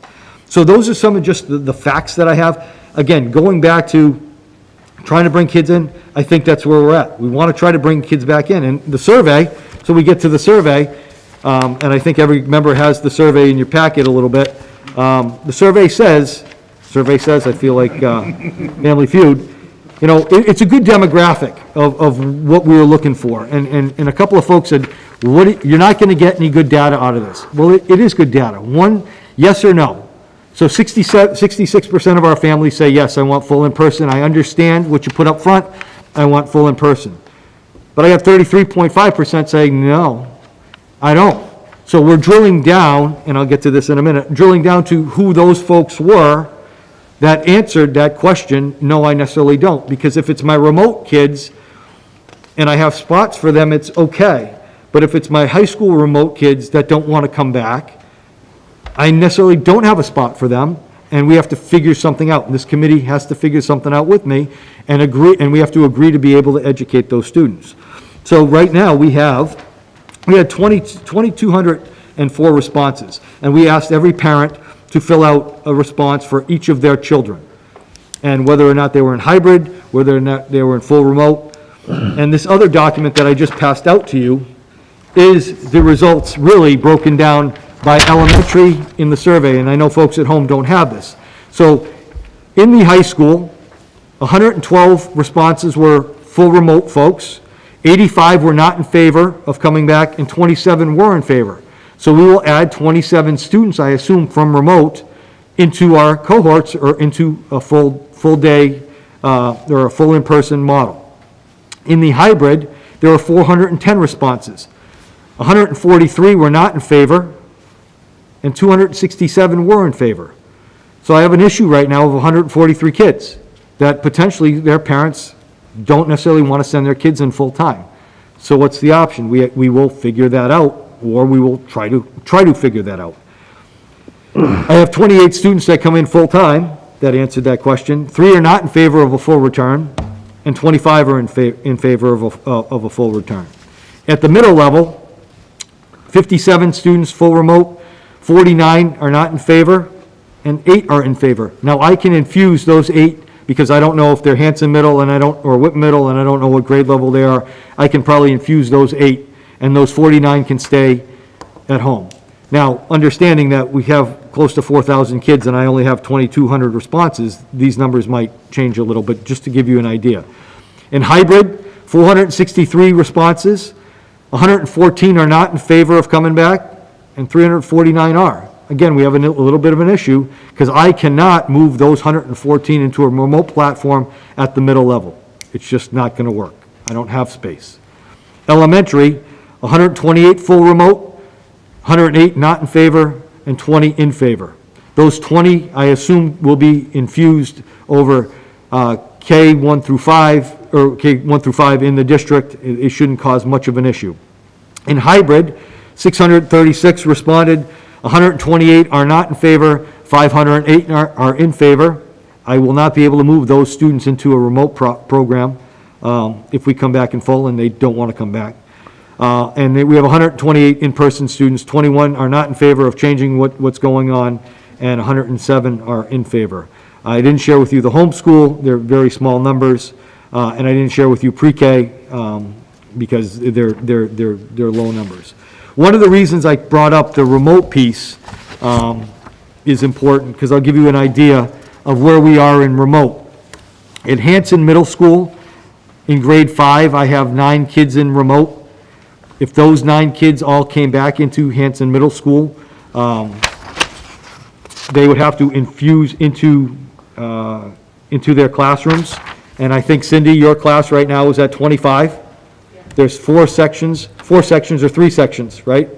4 sections. Is that including Miss Files, or is she the 5th? 4 sections. So those 9 kids could infuse into those sections, but they would add to their class sizes, okay? So now, if Cindy took one of those students, and I'm not saying they are, but there's the potential for a parent, if a parent says, look, Jeff, I like the remote, but they're coming back in, I'm one of the 2, and they're gonna go into Cindy's class, it's going to add to 26. 26 in a classroom at normal times, we've talked about is too much. In COVID times is quite a bit. I worry about some of our elementaries. I'll take Conley, for example. In 5th grade at Conley, I have 18 students in remote. Right now, my class sizes are 19, 20, 19, and 18. If I took 18 of those students and infused them into Conley, their classes are 25. And the reason, folks, that the class is going to be bigger, we took classroom teachers from Conley, Indian Head, Hanson Middle, and Duval to teach the remote kids.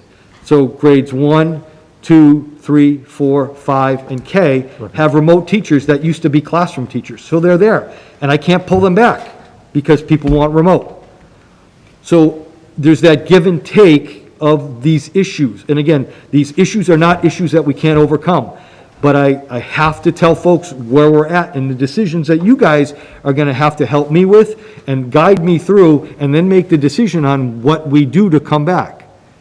The other piece out there is vaccinations. I know there's a high anxiety around my teaching staff of they will feel much more comfortable, and Kevin and Cindy will do a survey to our teachers as well, but I know just through the grapevine, they will be much more comfortable when they get the vaccine, the second dose. And I've had school committee members tell me, Jeff, yes, I agree with them. Not everyone's reached out to me, but a few members have said, I think I'd feel more comfortable too if teachers are vaccinated. But that's not where we're at right now. So, and there doesn't seem to be a definitive when staff will be there. My hope is soon. I came to this committee in December, and I said we should probably start talking about this. The other challenge I mentioned is I have all these desks that are locked away and furniture that's locked away. February break was what we decided upon. We're starting to move stuff back and build things. The issue I have is trap tables at Whitman Middle School and tables at Indian Head. I don't have desks. I don't have those old desks. Kids were sitting at tables. They'd be close together, cheek to cheek some point.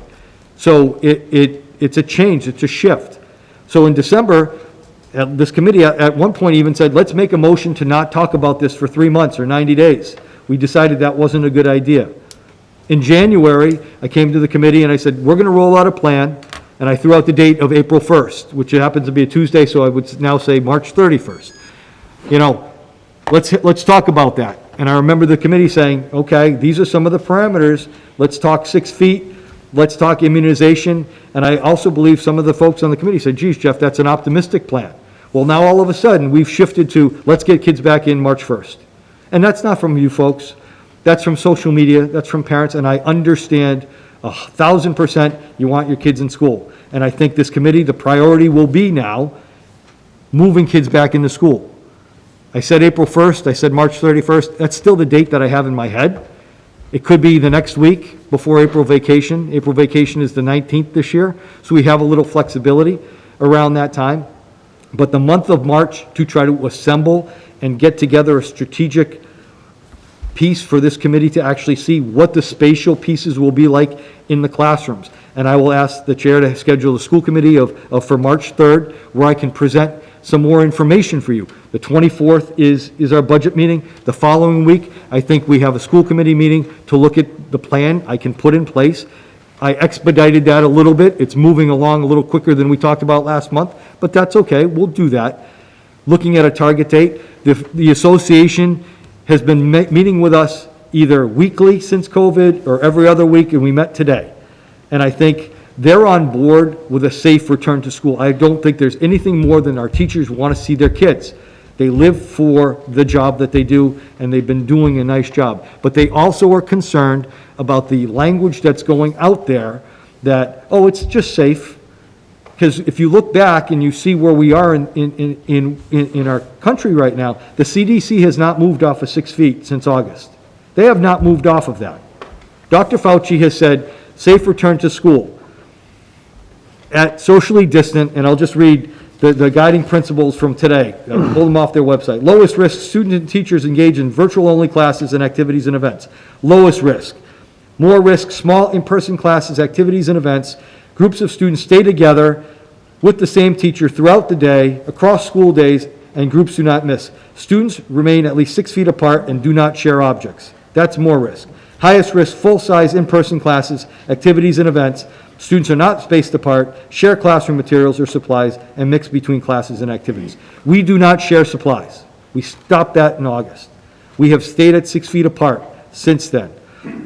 Mass DPH, Department of Elementary and Secondary Education, and the WHO have said 3 to 6 feet. CDC hasn't moved off of that.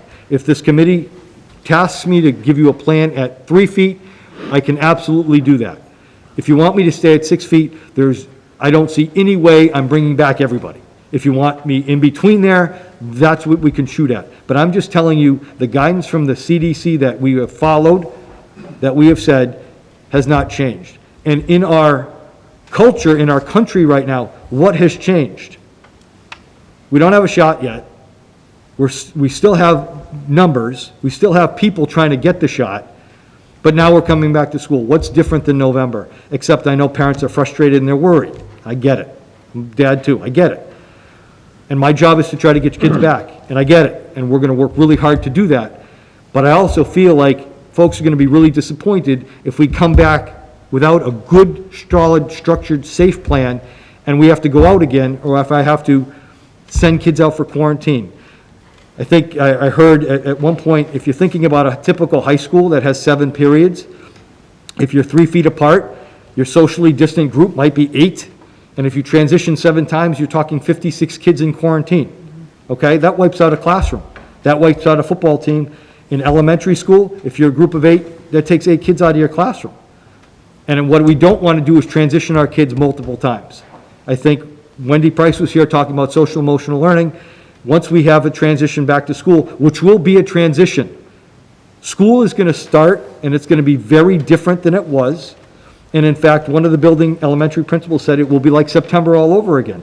We're going to have to build community. We're going to have to build culture. We're going to have to build things together with kids. And that's not a bad thing, but it will be different. And for our secondary kids, when they come back to school, it's not going to be hanging out just yapping a little bit. They're actually going to have to do schoolwork. Talked to some high school kids today. They're excited to come back, but they're more excited to see their friends. They're not excited to do AP Calculus.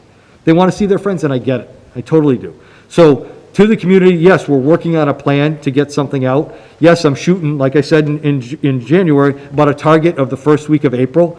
Yes, we'll work on it through the month of March, but these are the parameters that we have to work through.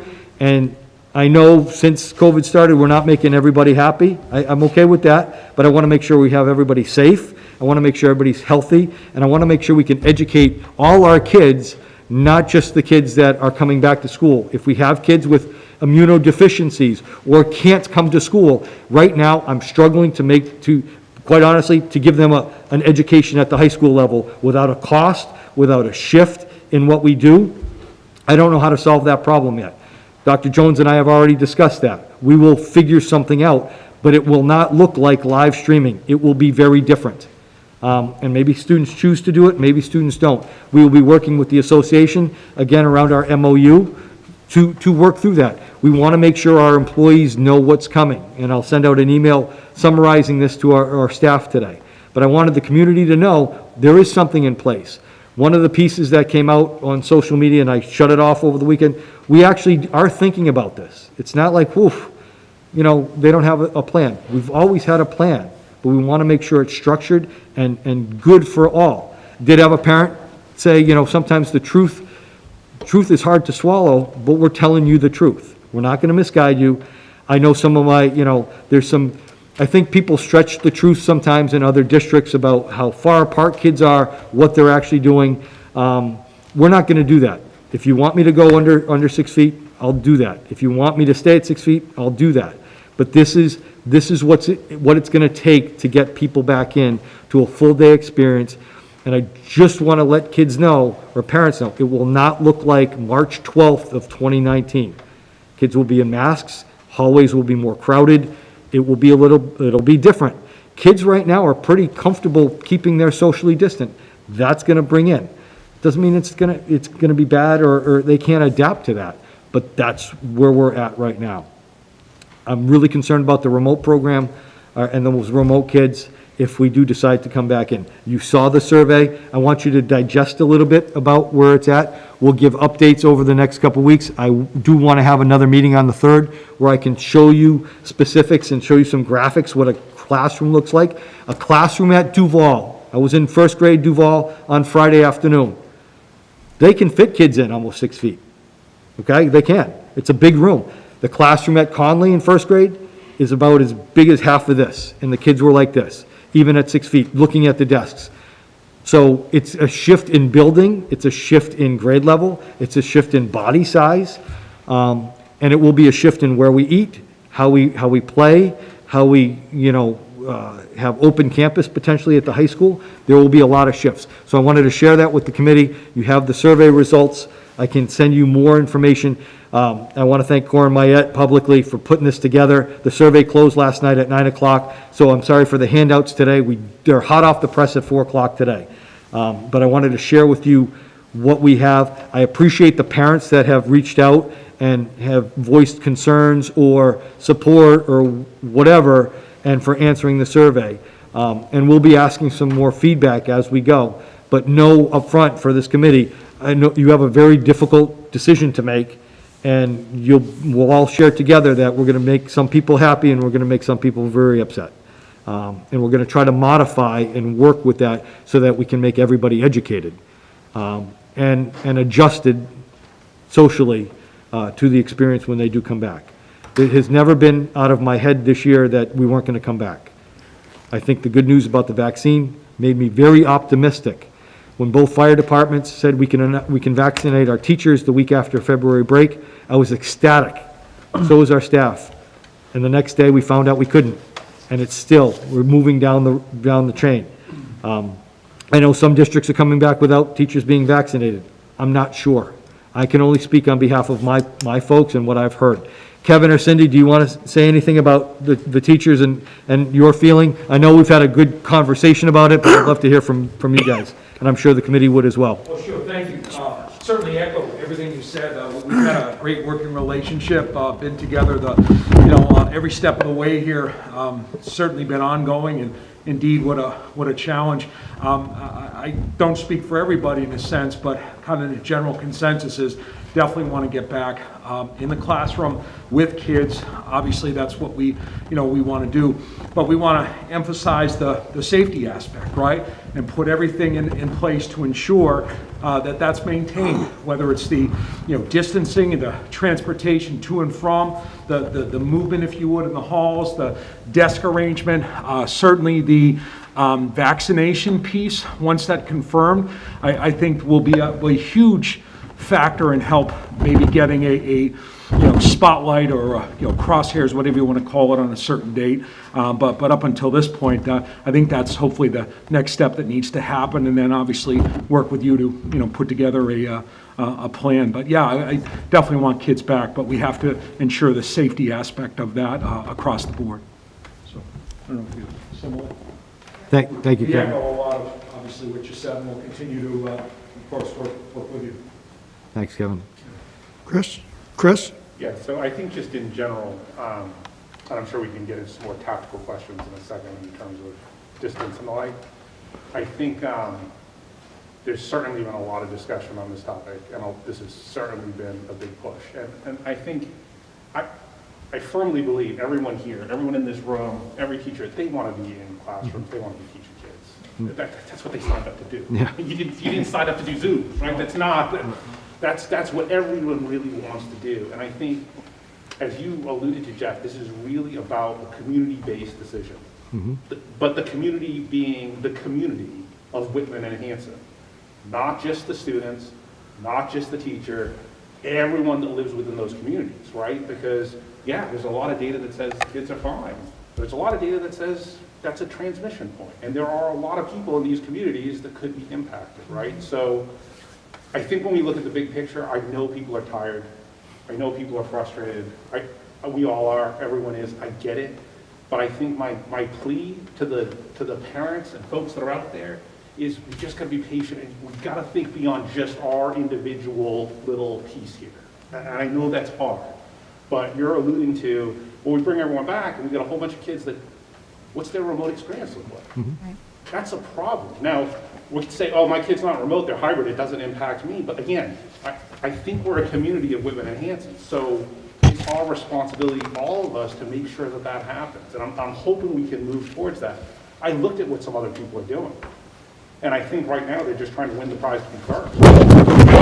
But winning the prize to be first doesn't mean you're going to do it right. I mean, I've been around the block a few times in terms of trying to do things, and usually if you're trying to be first, it's not always right.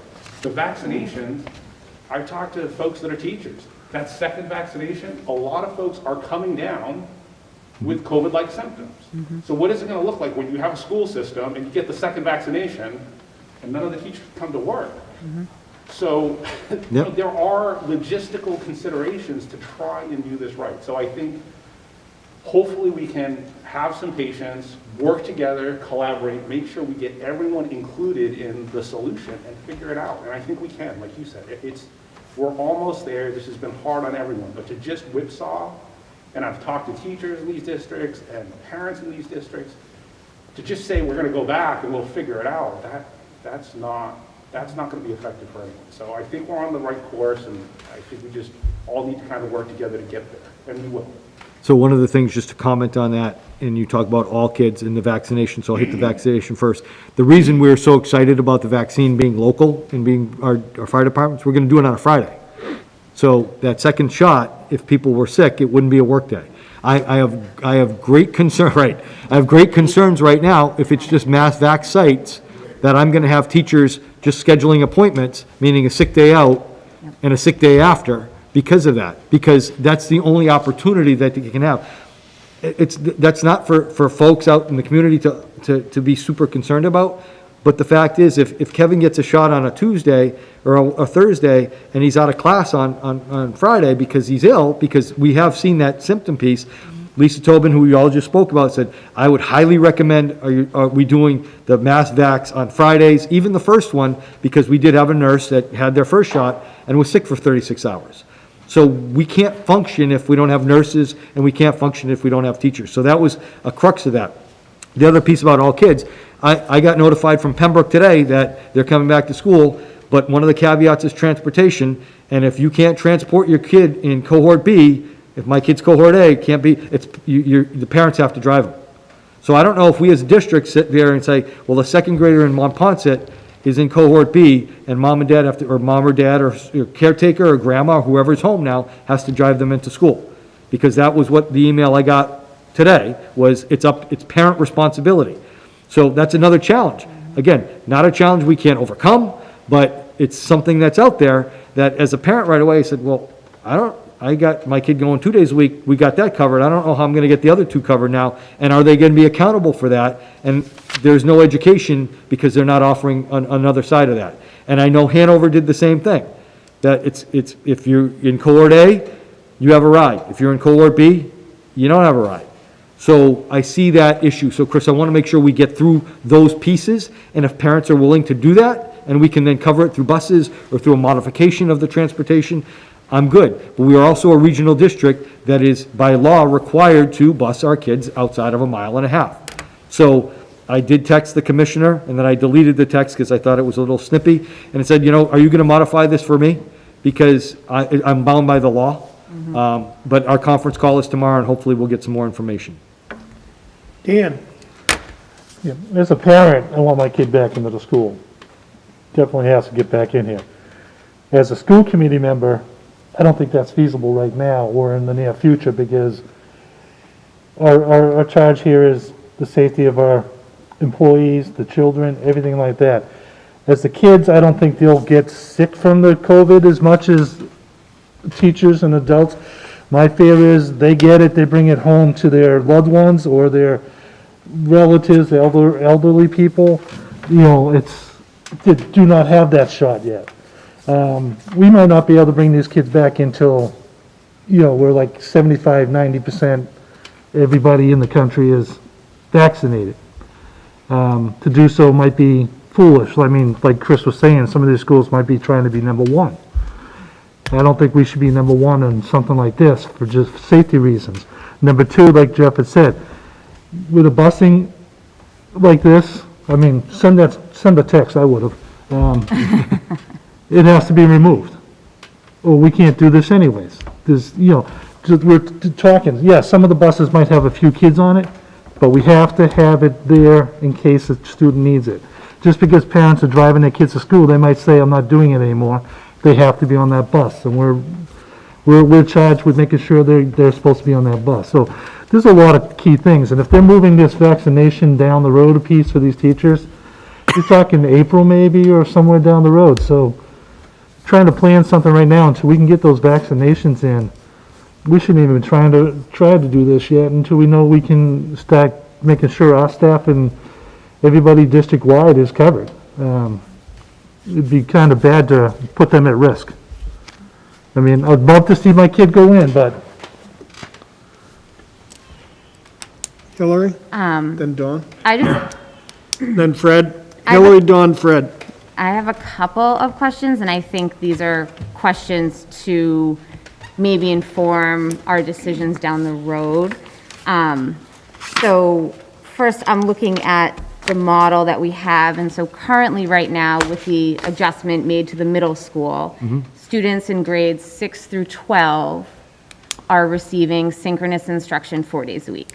Correct. But students in grades 1 through 5 are receiving 2.5 days of synchronous instruction. I know that on the off days, they have so as a parent of elementary school students, that's concerning to me, in the sense that they're not getting the same thing as other students in the district.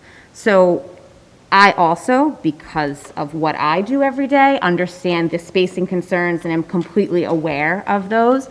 But I guess my question about an elementary school, because I'm at the high school level, right now, what is the protocol at Whitman Hanson? If a student in a first grade classroom tests positive, do all of the students in that class, in that cohort, quarantine? Or is it only kids around them? Or are we saying there are no close contacts because they're 6 feet apart? So we would look to make sure everybody was 6 feet apart. We had an issue in a kindergarten class Yeah. where the teacher and the para ended up being in close contact of a student, but no other students because they were 6 feet.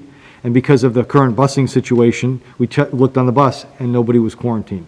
So right now, it would be, you would look to see if that student was in contact with anyone in lunch or whatever, but because of 6 feet, we've had very minimal quarantining from school. Okay, so I guess my follow-up to that is then, if you're looking at, right, because for me, especially because of the remote at the high school and things that Chris was alluding to, starting sooner with the younger grades might be a better thing to do, but I guess one of the pieces of information we have to get out to families is if these kids are less than 6 feet, if they're 4 feet or 5 feet even, right, that changes the close contact rule. And as much as, almost 80% of the hybrid parents or caretakers want their children back in school, and I just wonder if, so I have, my niece is in Connecticut, and since she started, she's been quarantined for 6 weeks because of this, right? So I think that the more information, everything you're saying and everything you've said is wonderful and great and is information, but if there was, I don't know, like a more detailed survey that we could get out to families before, you know what I'm saying, to help inform our decision making. So this percentage of families want to go back, but if 2 weeks after they go back, their kid is quarantined for 2 weeks, they don't, because how are you going to work if you have to take care of your kid at home who doesn't have, just some more detailed things like that. Because to me, that's the biggest piece. At the high school level and the middle school level, you're talking 56 kids, if there's a one positive case, right? And these things, as much as we say them, right, the reality of it actually happening, I think is important. But I guess my concern right now is looking at the model that we have, our elementary students, right? So we have kids who left kindergarten last year in March and haven't been in school, and they're in first grade now. So the sooner that we can get to them, right, the better it's going to be. So one of the things, the priority is really the 1 to 5. And I think most districts are looking 1 to 5 just because of that. And the secondary, not necessarily as a priority, but we're really looking at the elementary piece. So that's the other piece of focus, is even trying to get the first graders back. When I mentioned going to Colleen Duval to look at that, just to see if spacing was an issue. So yeah, we will, again, in the plan as we go, we can actually stagger that as well to see where we are. But the contact tracing piece will be an issue if we're at under 6 feet. Dawn? A question around vaccinations. So how many staff would we be looking to vaccinate? 492, George? 492. Okay, so when a combination of Hanson and Whitman Fire have 492 vaccines on hand, are they following the state phases on who Yes. gets a vaccine next, Yes. right? So really, the directive, we're waiting, and our staff is waiting for a vaccine, is coming from the state. Correct. Okay. So I did send a letter from the South Shore superintendents, Kevin signed it as well, to try to prioritize teachers as unions and as superintendents. The chiefs were geared up, ready to go. They've been shut off, not necessarily just for structure. They can't access the vaccine now to do clinics for their 75 plus. One of the reasons I was watching the governor today was I had heard that the governor was not going to allow locals to actually vaccinate anymore. It was going to be all mass sites. He did not say that today. He added today to get the public going, he added today that if you're a caretaker or a knew somebody that was 75, you could take that person to a vaccination person. And I know I spoke to Ms. Niffen on the way, my Pembroke Connect in Pembroke blew up. Hey, if teachers know somebody who's 75, take them for their shot. It hasn't been a great rollout. And I want to talk about the partnership with our chiefs. We had a good plan. We still have a plan. If they can access the vaccine, if people in our community want our kids back, and I think you raised the good point of bringing it home, not only for teachers to be vaccinated, but people who are 65 plus, people with comorbidities, 2 or more, should be on that next phase sooner than later, because Dan is right. Students may not get it too bad, and we've had kids that have had it and have recovered, but they can spread it to their moms and dad. And I know I had a school committee member, and I spoke at one point and said, well, great, teachers are vaccinated, but I'm not in any of those categories, and, my kids are going to be there. So it's an issue that we have to digest and dialogue. And if parents want to call the governor's office or make complaints and put some pressure on Governor Baker. I'm having trouble here. Oh, there's Siri. I would advise you to go. We've done quite a bit as a state organization of superintendents, but it may be time to hear from the public. I know the press conference today, if you follow along and you watch, people are upset. We had a plan. I felt really good about the plan. The plan blew up from the governor's office, nothing local. And I know both my chiefs are very frustrated that they can't access the vaccine. For their residents, for their community, for our teachers, because it will all help in relieving some of the anxiety about getting kids back into school and getting some normalcy back in. So that's the low and short. We have 492 staff that signed up for it and are willing to get the shot. The concern is timing, because the second vaccine in particular, people experience flu-like symptoms. More often than not going to knock you out for a week, but you're not going to feel like you should be in front of 15 or 20 kids at your best. And my concern today, and I shared it with Kevin and Cindy, is that if it's these if we're going to Gillette and they're open to everybody and it's only, Saturday and Sunday that my teachers can get it, they're going to take first available, and that will be any day of the week for the second shot and the first shot and the second shot, and that will mean somebody's out of class, and you all know I don't have any subs anyway. So it's going to affect learning as we go if 495 folks have to get shots over the next month and a half. It's going to be during school. So if you can call the legislature and put some pressure on Governor Baker on this, that would be awesome. Brett, go ahead. Sorry, Don. one follow-up. And Sorry. there's nothing to preclude us as individuals for writing letters as well. I know I've already sent mine to the governor, as I did share some of the contacts with Jeff, so Yep.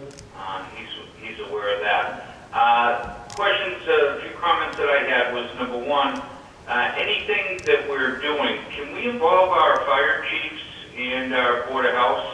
If we're going to talk about relaxing distancing, et cetera, I feel that anything, they're the experts to give us, advice. Number two, as far as our teachers, I believe that they deserve to be vaccinated before they're all back in full force. I believe that the safety and well-being of our folks is paramount to anything, as well as our children, don't get me wrong. And then just as a crazy idea, could we have staggered type of classrooms? Maybe if there are children that have risk factors at home or at-risk students, that we have at-risk classrooms, that would have an enhanced social distancing, etc. perhaps that would solve a little bit of a problem as well. Those are my couple of bullet points I want to mention. Thank you. Thanks. Don, did you have something? John? Yeah, so the follow-up on vaccines with staff, has there been any talk about the teachers who work with high needs, so our OT, PT, who are really hands-on with those students? Would they have fallen under the They're congregate already under the care? first phase. OTPT are in.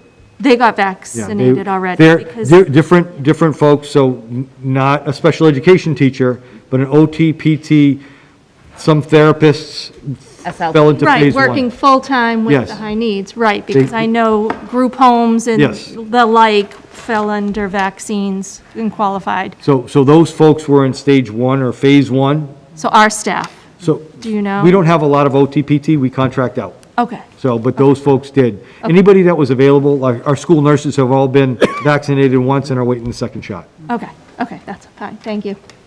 Anyone else? Go ahead, Chris. So now I give the big high level, now getting way into the weeds. So if we had a classroom and the students were within that 6 foot, right? So let's say we have 27 people at whatever school you want in a class, right? 26 students, and they're less than 6 feet, and someone does test positive, and I know this is part of working in the plan, but do you have initial thought, how would that work? So does that entire class now need to quarantine? Are they, if they're 3 feet apart, what? Lisa would go to the 3 feet and look at that immediate, that 6 foot range. So if you had 27, I'm probably guessing 9 kids out of that classroom will be quarantined. And what would be the learning model for those kids? It's a great question right now. Okay. That's something we have to figure out as well. Because it's not going to be, I think that's the mindset, right? It's not going to be as simple as, oh, they can just be remote. Well, the teacher that's supposed to be teaching the remote is now in the classroom. So you may have literally, and I'm not saying this is the path, but you may have the entire classroom is now going to be remote for 2 weeks. Correct. At a classroom level. That's right. And that's where, again, we've got to kind of get through some of this. Otherwise, you're going to have classroom after classroom after classroom that's potentially just remote. And that's the other layer of, if we do quarantine, what are we giving you as, I'm just not gonna give you, check out your assignments. First grader, whatever, second grade. So those are the other pieces of this, and when I said trying to do it right, those are the things we're looking at. So if X happens, here's Y. If X and Y happen, here's Z. So we can present you this, and both, I think we've presented over the last couple of years, George and I are pretty thorough of trying to think outside the box of doing things. This is challenging because every time we come up with, okay, here's what we can do, there's another pathway.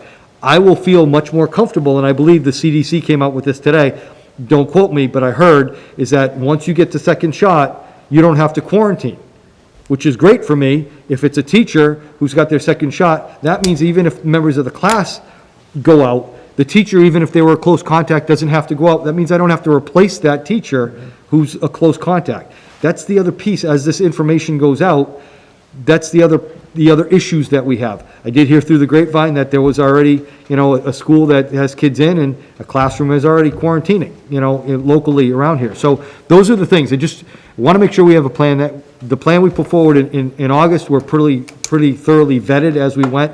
I feel like that's what we were working on, but it just escalated to the point of, I was the hamster on the wheel that just was spinning last week, and I felt we had a good conversation in January to get something out in March. I still feel that's the March date to start looking at that reentry, and maybe it's that April 1st or March 31st, or what did I write down? March 31st or April 5th. April 19th is April vacation. We will be breaking down and bringing things back into the classrooms next week.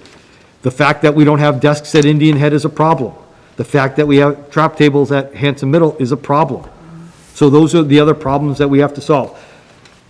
If we get back and the weather's nicer in March or April, I have no issues with teachers using the outside experience to get those kids outside. Maybe we're into getting tents like a lot of schools did in the fall, and now we're back inside.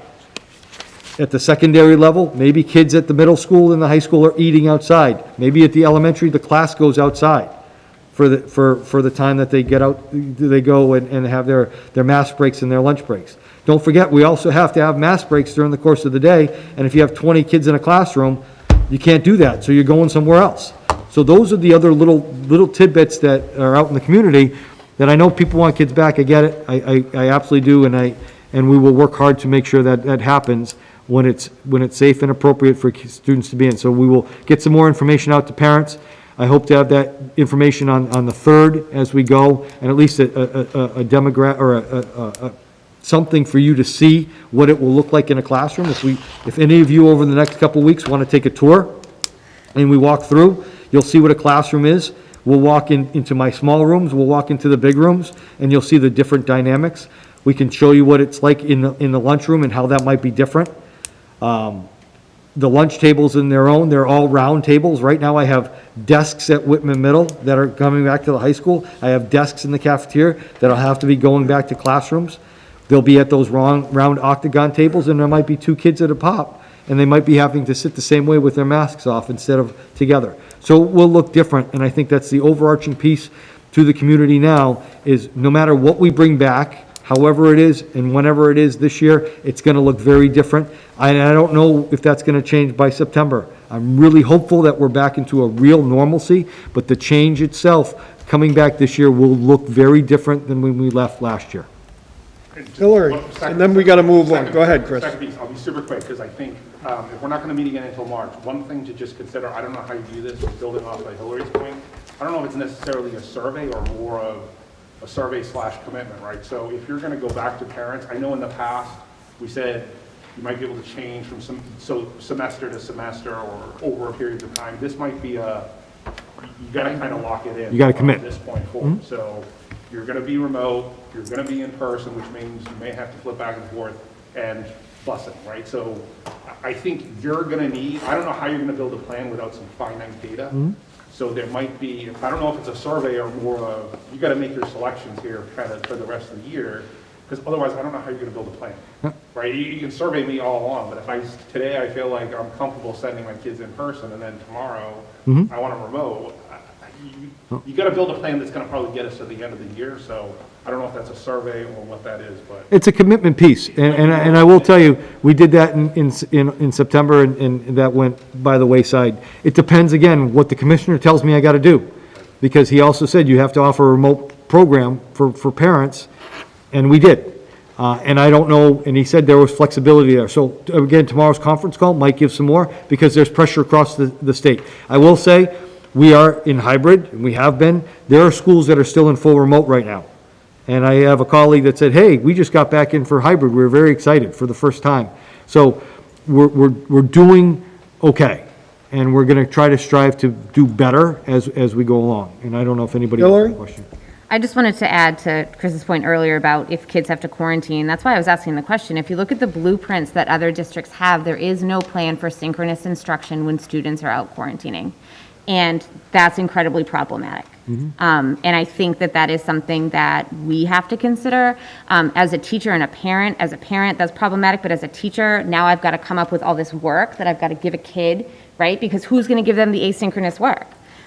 Those are all things to consider, so I just wanted to add to that point. If you look at other districts that have plans, they have no plan, so.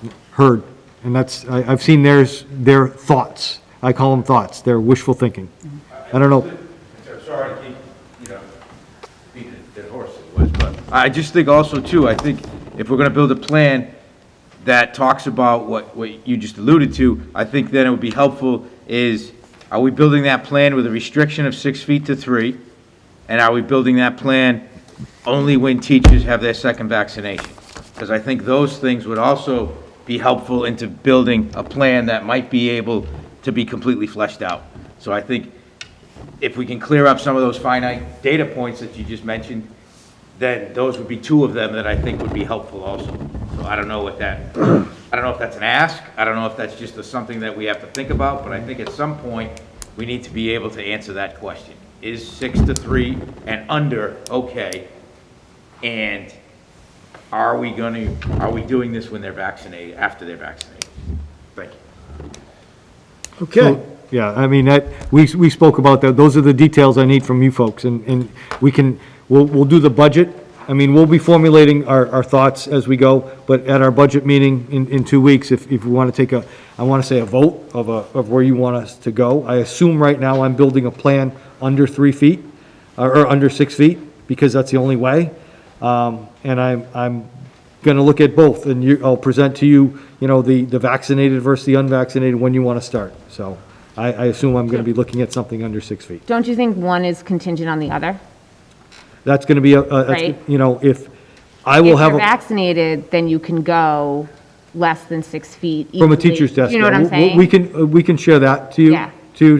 But the 6, we would add a couple more desks into that classroom, that's all. Okay? Dan? This will all be discussed on March 3rd? Yes. Okay. Okay. Continue on, Jeff. John, you want to come up and talk a little bit about the SJ and the first student, where we are, please?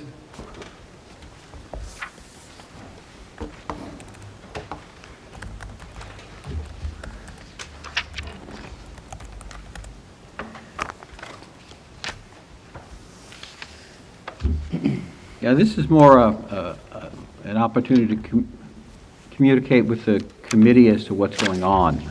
I don't need you to vote on anything at this point. I just want to make you aware that we are in the process of sending out 2 30B procurement projects, 30B being the state law that deals with procurement, purchasing items. The first is going to be a request for proposals for custodial services, the so-called SJ contract, because they happen to be the current contractor. It will go out as a request for proposal, which means that there'll be a series of qualifications that they have to meet, and we'll look at those first, and then deal with the cost, and that becomes the second item. And the other is a request for bid, which becomes sometimes called a request for quotation, where we send out very strict qualifications for people to meet. In this case, it will be bus companies because it's a request for student transportation. And then based upon the price, we make an award. In both cases, we have documents we have used before that we've been successful with and have had some bid protests, as a matter of fact, and they've been upheld. So we're comfortable with the documents and we'll be moving forward with that. And those are 2 important contracts for us to get out of the way because they are significant dollar amounts and affect the budget that we will have going into next year. Questions, anyone? John, what would be the time length on those? Not so much getting to the period, but how much would each be? Is it yearly, every 3 years? What? Probably a three-year contract. We'll probably, well, with the custodial contract, it'll be, I suspect, what we've done before, which is 3 years with a 2-year extension. With the bus contract, it has traditionally been 3 years with a 2-year extension, and both extensions are at the customer's choice, not at the contractor's choice.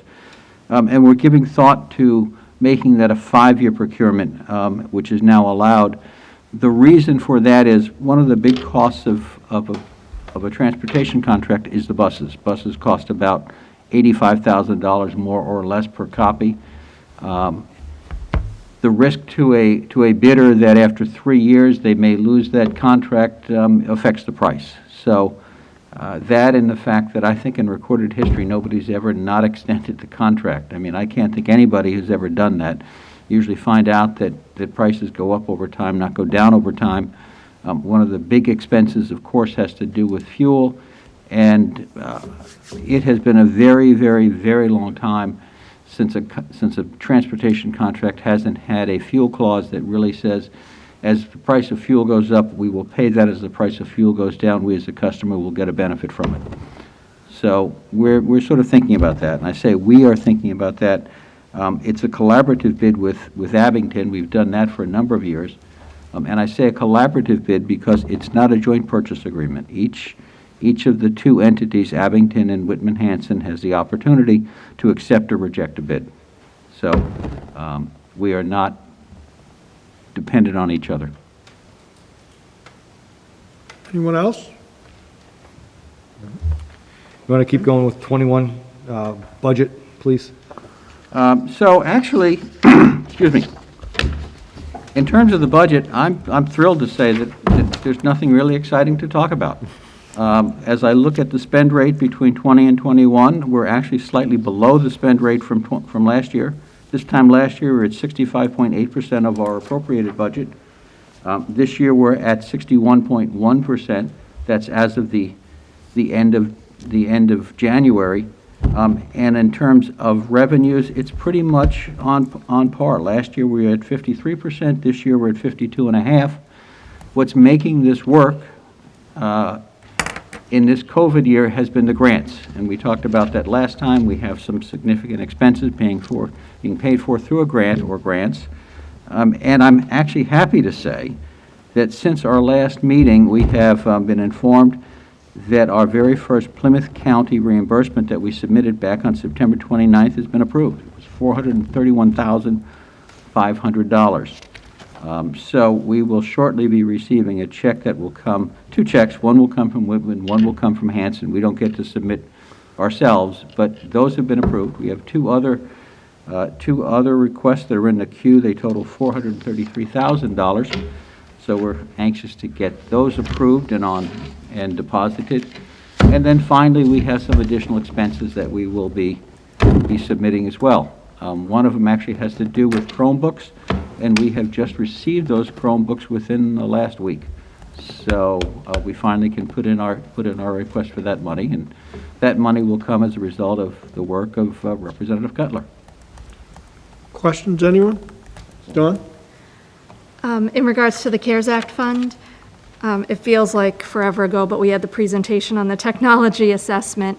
So do we know what our share, the district's share of available CARES Act funds are with both towns that we may have available to us when we look at the cost of these technology needs assessment? Because that was not a previous budget item, and you can answer. No, you go ahead. I was just going to say, I think we're going to be hard pressed to replace anything that we heard tonight. Is that what you're asking through the CARES Act? more or less what funds the towns have available for But I'm the not district. sure if that's a COVID-related Yeah, expense. I think we'd have two problems. One is I don't really think that there's going to be that capacity. Not for all of it, of course. Between us and, I think most of that money is really going to be, when we get to the very end, I think we're going to be in competition, if you will, with our hosts about who has the greatest need for those funds. Okay. The second is what Jeff was talking about is, in the end, these grants are built around, at least the ones we're talking about now were built around the emergency related to COVID. And so we're talking about future expenditures that go into future years not being, and this is replacing equipment that's not being responsive to a need that developed because of COVID. Okay. When we bought the computers to support remote learning, that was certainly responsive. Right. Replacing core switches in the building, we'd have a hard time getting that through. So what we looked through really specifically through CARES are the laptops we purchased for live streaming, the Chromebooks we purchased for students, the PPE, the sanitization, excuse me, the cleaning, and then the staffing. Because we didn't have in our budget enough money to staff what we're staffing for those remote programs. That's what's going in the CARES Act. That's why the extension of December 30th was extremely important for us, because we have staff that are going to be paid through June, through those pieces. And I want to caution the committee, we have to be very careful with spending CARES money, because it comes through both towns, but not you trying to get something that isn't COVID related. And John and I have talked about that specifically, and I don't want to be audited in 3 years for misappropriating funds. So I think today's presentation, although thorough and expensive, is not a COVID-related issue, through CARES at least. That doesn't mean in the future, if there's some more money coming from the Fed, as far as a stimulus around remote and supporting remote, I think that would be a piece to say, if we're looking into FY22 or 23, and there's money coming from Washington this spring or this summer, to say, you need to be able to support something in a remote platform ongoing, I can absolutely say, hey, look, this is what we're going to need to support wireless moving forward. And that might be something. But the way it's written now, I'd be very concerned about doing that at this point. And one follow-up, this might be for budget, but do you have an inventory count of how many Chromebooks we have? We have about 3,500 students, so how close are we to actual one-to-one based on George will their come spending? up, because with good news comes bad news. Come on down. Just the number.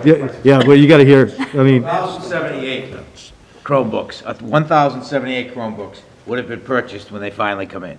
So 700, I believe, and 80 of them have come in, and we have one shipment left. When you add that to the existing Chromebooks we have, it's a double-edged sword. You have, we would be at capacity to have one-to-one. However, what happens is that the end of life, so right now, at this time next year, you'll have 2,400 of those at end of life. All of our Toshibas, all of our Acers no longer support automatic updates, but the biggest problem is they no longer support TestNav. So TestNav would be what we use for our MCAS testing. So we cannot use those. So they're okay as long as they don't break down, but we don't have a way to do that. So one of the things we'll be talking about a little bit in the budget is a refresh cycle so that we can start to make sure that as they age out, we can replace them so we can continue and hopefully get to the one-to-one. If I quickly had to say, if everybody were to come back, boom, the last hour didn't matter, everybody's coming back to school as we did a year ago, we would be looking at taking all of our Chromebooks, replacing them for back in the classroom so that everyone has one as a class set, and then moving on from there. However, as soon as we do that, we're going to lose end of life with a lot of them. So the goal is still to be one-on-one. We will not get to that point, or we will not be able to sustain that when the testing season comes in, and that presents another problem. On top of everything we've talked about, we still have MCAS to give for freshmen, sophomores, and juniors that are graduation requirements and grades 3 to 8. Although not the length or the breadth that we've had in the past, we still have to do that. So the thing we're trying to do now over vacation is take those Chromebooks, get them ready from a TestNav testing standpoint, so that the Chromebooks that are still out there in the hands of students and teachers and families can remain during this time of COVID, and that we can still take our state mandated tests. So we have to duplicate our efforts a little bit. So that technology need with Chromebooks would qualify under the CARES Act spending if we worked with the towns to see what funds are available. And I think that's what we're going to do. Okay, yeah, right. Thank you. Okay, thank you. So a little bit about, and John is going to hang here for just a minute. Preliminary projections for FY22. We have our full presentation on February 24th. It will be a remote meeting. We're going to use the same Zoom webinar so people can comment, but we will all be remotely. When we worked with the cable company, they said that it would be too difficult to have an in-person / full public hearing the way they scheduled it this way. So it will be remote for us.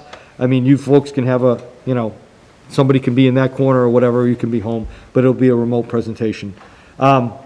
Just to give you a little bit of an idea where we're at, our costs are going up in insurance, everything that you folks know every year. Utility costs going up, insurance costs go up, pension costs for PCA go up. What we don't have right now is a definitive on Unit A, B, C, or D for our teachers, our paras, our administrators, and our paraprofessionals. So that's going to be a little bit of a wild card as far as we put that in. What we've talked about looking at increasing in the budget is interventionists, looking for regression. We're going to be looking for staff members to do that. We're going to be looking at adding to the budget for that. And also social emotional / special education programs to work with kids that are going to have trouble transitioning back to school in September, and also making sure all our special education programs in district are relatively equitable, and we have spots for all of our kids, and the opportunity to start bringing kids back. I think Lauren has done a phenomenal job of bringing kids back from out-of-district placements into our programs. And we have a need for enhancing some of ours so we can start bringing some kids back and we're not paying the costs. I have John standing up there because there's something called ESSER 2 that's out and about. And some folks in the committee already know about ESSER 2, and it was great. I heard we were getting ESSER 2 money to the tune of $1,001,000. But there's a catch to ESSER 2, and I'm going to let John explain a little bit about the catch of ESSER 2. So, and actually, this sort of deals with Mrs. Byers talking about can we use this money for, and when we talk about grant money. So to begin with, 10,000 of that $1 million that you're talking about has to be used for mental health support. So we're at $991,704, and we said, yippee, that will pay for a lot of things, dealing with regression and other issues that have come about from COVID. But with some language that is especially confusing, and I spent a lot of years reading language from the Department of Education, it talks about 75% of that money to be reserved for and used by communities to offset the increase in minimum contribution. Now, it's a little fuzzy as to exactly what that means. I think I know what the intent is. I've actually sat through 2 webinars, and I'm still confused, but so is the state. And they are coming out with some new directions, they say, and I'm sure they will, and as well as a webinar for business managers to get a better sense of what we can do with it. In the end, we are talking about additional funding for schools. Now, the question really is this going to be treated as Chapter 70 money, or is it going to be treated as grant money off to the side? The big difference is when it is grant money, in the past, it's never been able to be used to offset required spending, and grant money is used to supplement, not supplant, local spending. So, on the face of it, it appears as if there's a conflict. Not exactly sure how this is all going to work out or what it's going to mean. At worst, we get $200,000 in round numbers that we will be able to use for some of these other programs that are necessary and often paid for through grants. And if it is treated as additional funding under sort of a faux Chapter 70, well, that is going to go to help offset assessments. So how this turns out, gosh, I don't know. We're probably going to know by the time we get back here in 2 weeks. And it will affect really the assessment part of our budget, I suspect, not so much the program part of our budget. I just wanted John to talk about that, because if it hits the public, and it has in certain areas, the school's got $1 million, and that's going to take care of their budget for next year. Not necessarily the case. It has to be worked out, and John read the language one way, I read the language a different way. He went to a webinar, they explained it kind of in the middle of that. So it's subject to, there's money out there, that's the good thing. Our communities, our schools will get some money. It's like $1 million. How it's going to be used to either offset the assessments or offset, I look at it very simple. If it's to us, I'm going to be able to pay for these regression pieces and these programs through that money, and I'm not going to be looking for it in the budget. If it's not to us, and if it's to the 2 towns, this is what I'm going to be submitting in the budget to see what we can get. So I'm in that flux about how we present that. And again, John's been around for a while, has read a lot of confusing documentation. This has been a real difficult piece. The state has come out and said they're going to give us more information. This was 2 weeks ago. The information hasn't been better as we move forward. So that's the part of the budget that we're presenting, or the piece out there. So just know, as we go into, I'm not giving any percentages today, I'm not giving any numbers. We're going to be looking at cost increases in the usual areas. We're going to be looking at increases in program for regression and intervention, and we're going to be looking for increases in special education. Where we end up, and that's going to be the first conversation is on the 24th, more of a, this is what we have, and I figured we'll start meeting almost every other week or weekly. The 3rd's going to be a meeting, the 10th is probably going to be a meeting, and we'll have to structure, this going to be a budget meeting or a school committee meeting, because I want to be able to dig down and get people into the conversations of the budget. Just a Band-Aid. Questions, anyone? Thanks, John. Thank you very much. Just one last thing, and I shared with the committee today, I did get an email from Mrs. Otina, from Whitman FinCom about non-mandated busing.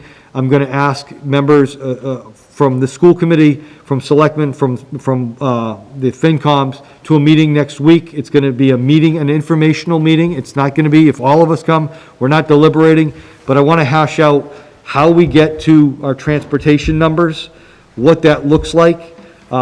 If there is a savings, if both towns eliminated non-mandated busing, I will tell this committee up front, I did have a pretty lengthy conversation with Mr. Lynham a couple weeks ago when he was substitute substituting in as the town administrator, and about non-mandated busing, and he just refreshed my memory. Whitman put in non-mandated busing in the past for safety reasons for kids. They didn't want kids walking across 27, they didn't want kids walking across 18, they didn't want kids to not have a bus. So he just reminded me of that. It went in way before I got here as a principal, as a superintendent. He said, don't get lost. It's the dollar amount, but that was the goal up front, was to make sure kids had a ride to school and didn't have to cross where crossing guards weren't. Kids coming from Conley, from that side of the street to Whitman Middle, or vice versa. So that's the piece, as we discuss this going forward, the safety piece has to come into play. And I was reminded by the selectmen in Whitman too, the selectmen, are going to be voting on this as well and have some input. So we'll be inviting those members there. I will send something out to you guys when we set up a firm date. If you're available next week, it's school vacation week. I know some of the folks out there are teachers and have kids home, and they might be taking vacation, so we're going to try to do it that week. But I just wanted to share that with you. Sure. In person? Yes. Yeah. I don't expect more than 25 people at that meeting. Don? Can I ask that that be scheduled during a time that participants can attend, not during the day? Is it towards the end of the day or the evening? I'll look at the calendar to see what we can do. Okay. You said that's going to be a posted meeting, or you're not looking? The way we can do it, it's going to be a business-type informational meeting, so we won't have to post it, and it won't be deliberated upon. So it won't be a conflict for the selectmen or for school committee to be there. If there's any way to record it, I don't know if there is, but for informational purposes, so, like, I'd love to Sure. go, but I don't know if I'll be able to go. So We'll record it. if you can record it and yeah. share it, then you might get less folks. Sure. I just think people, we want to get it out there. John and I spoke today about what it is. What's the cost of a bus? What's the cost of a run? What's the tiers? Because it's very difficult for me to just articulate that at a meeting like this. So getting it as an informational only, again, we're not making any decisions about the buses. That's not our call to make anyway. That's not even our recommendation to make to both communities to get rid of it. But as far as what this really means to us, that's what we'll do. Okay. I'm all set, Mr. Chair. All right, thank you. 2021-22 school academic calendar. So here it is, kind of like a first read to get a look at. We're looking at right now a September 1st start date for kids, August 30th start date for teachers. That would put us out, Michelle, I'm looking at that highlight. Where are we at? June 13th was 180. Yep. With 5 snow days, we tack on to that. I don't think the commissioner is going to allow remote days next year anyway, so it'll be off the table, so we'll have to include snow days. But just as an idea for folks, we're looking at a September 1st start date, Labor Day's the 6th this year, and bringing teachers back on the 30th. We don't need a vote today, it's just for your eyes only. We'll try to set it at maybe the March 3rd meeting as we go. Okay. Superintendent's contract. As you all know, we've been meeting with the superintendent regarding his contract that runs out on the 30th of 2021 after hours of negotiation and a few meetings. We have come to an agreement, and the committee will be voting it tonight in open session as is required. We have to enter into the agreement with the superintendent. I'm going to highlight some of the considerations and changes from the existing contract. The new contract is for 6 years, based on language in Section 4, which spells out the requirements for the superintendent to perform. The committee agreed upon this longer term. The next agreement is the committee and Jeff agreed to modify Section 5 to elongate the notice he must provide if he wishes to terminate his contract. In the original contract, it was 90 days, and we modified it to 120 days. Section K, which would have provided a one-time separation benefit of $10,000, has been removed. The $10,000 has been spread out over the last 3 years of the contract at $3,333.33 to come up with it. Section 6, which details a section of the superintendent's compensation, it's been updated to approve an increase of 2.5% each year for the remaining 6 years of his contract. We reviewed other salaries from other area superintendents, and we didn't identify that many that presently have a higher annual salary. In reviewing all the factors and benefits, in the total, the committee felt this was a fair contract for the district and the superintendent. There are not any other changes compared to Jeff's existing contract. The committee also discussed the costs relating to leadership, stability, and financial costs, and we did not review the contract if we were looking for a new superintendent at this time, which means if we didn't renew it and we had to start looking for a new superintendent, the cost would be probably much greater. So we kind of all agreed to it. You have a copy of it in your packet. Is there any questions? Motion to accept the, Mr. Boyce made a motion to accept, Second it. seconded by Mr. Howard. Discussions? Dawn? I have comment. I'd like to read, annually, there are two crucial opportunities for a superintendent to publicly advocate for an appropriate education for all students and to historically document the state of education in the district. These opportunities are town meeting and the town report. Since July 2018, I have not seen any evidence of verbal communication from... I have to stop you for a second, Dawn. I'm- We're voting on a negotiated contract. We're not renegotiating the contract or talking about what anyone's opinion of the superintendent is. We're negotiating a contract. We're talking about renewing the contract. All of that. Okay, if this is discussion, can I add comment? I don't believe you're trying to renegotiate a contract, I think, from what I'm hearing. No, Or is this your own personal opinion that we had an executive session of, and the committee voted, and now you're reiterating it? we didn't vote in No, we're voting the contract. executive discuss. I'm sorry? We didn't vote in executive session. No, we're voting that, Right. we're voting this in Move the open vote. session. Right. So I, Go ahead, continue.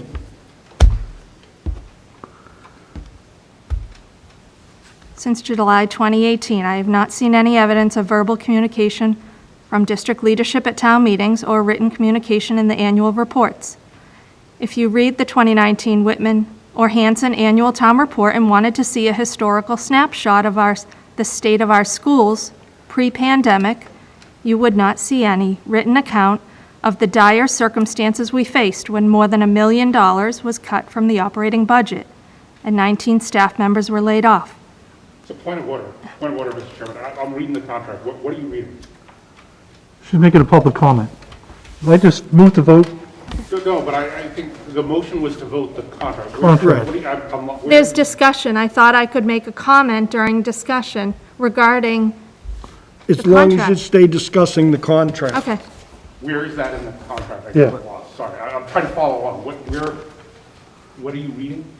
I'm reading something that I wrote. Okay, so it has nothing to do with the contract. Personal. I'm looking It's at, in regards to the vote for the contract. okay. I think, can I ask a clarifying question? Go ahead. Through you, Mr. Chair Hayes. So I guess the question I would have is, what part of the contract does Ms. Byers' comment refer to, I think, is what? Yeah, I'm trying to follow along. Okay.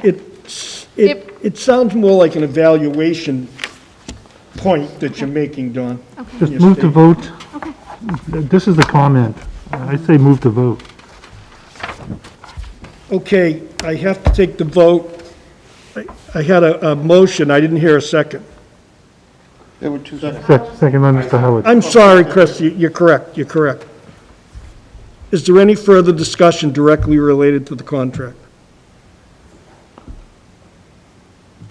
Hearing none, we're going to move to the vote. Mr. Small? Yes. Mr. Jones? Yes. Mr. Howard? Yes. Ms. Sniffen? Yes. Mr. Hayes, yes. Mr. Boyce? Yes, Mr. Cullity? Yes. Ms. Byers? No. Mr. Scriven? yes. Michelle, did you get that? Yes, sir. Okay. Thank you. Thank you, folks. Thank you, Jeff. Thank you. Next up, subcommittee reports. Whitman Middle Building School, Building Committee, School Building Committee. Mr. Small? Jeff, did you want, perhaps for clarity, be easier for you to touch base on the enrollment projections? Sure, so we submitted our enrollment projections to the state. I think we discussed that at one of our school committee meetings and at our building committee.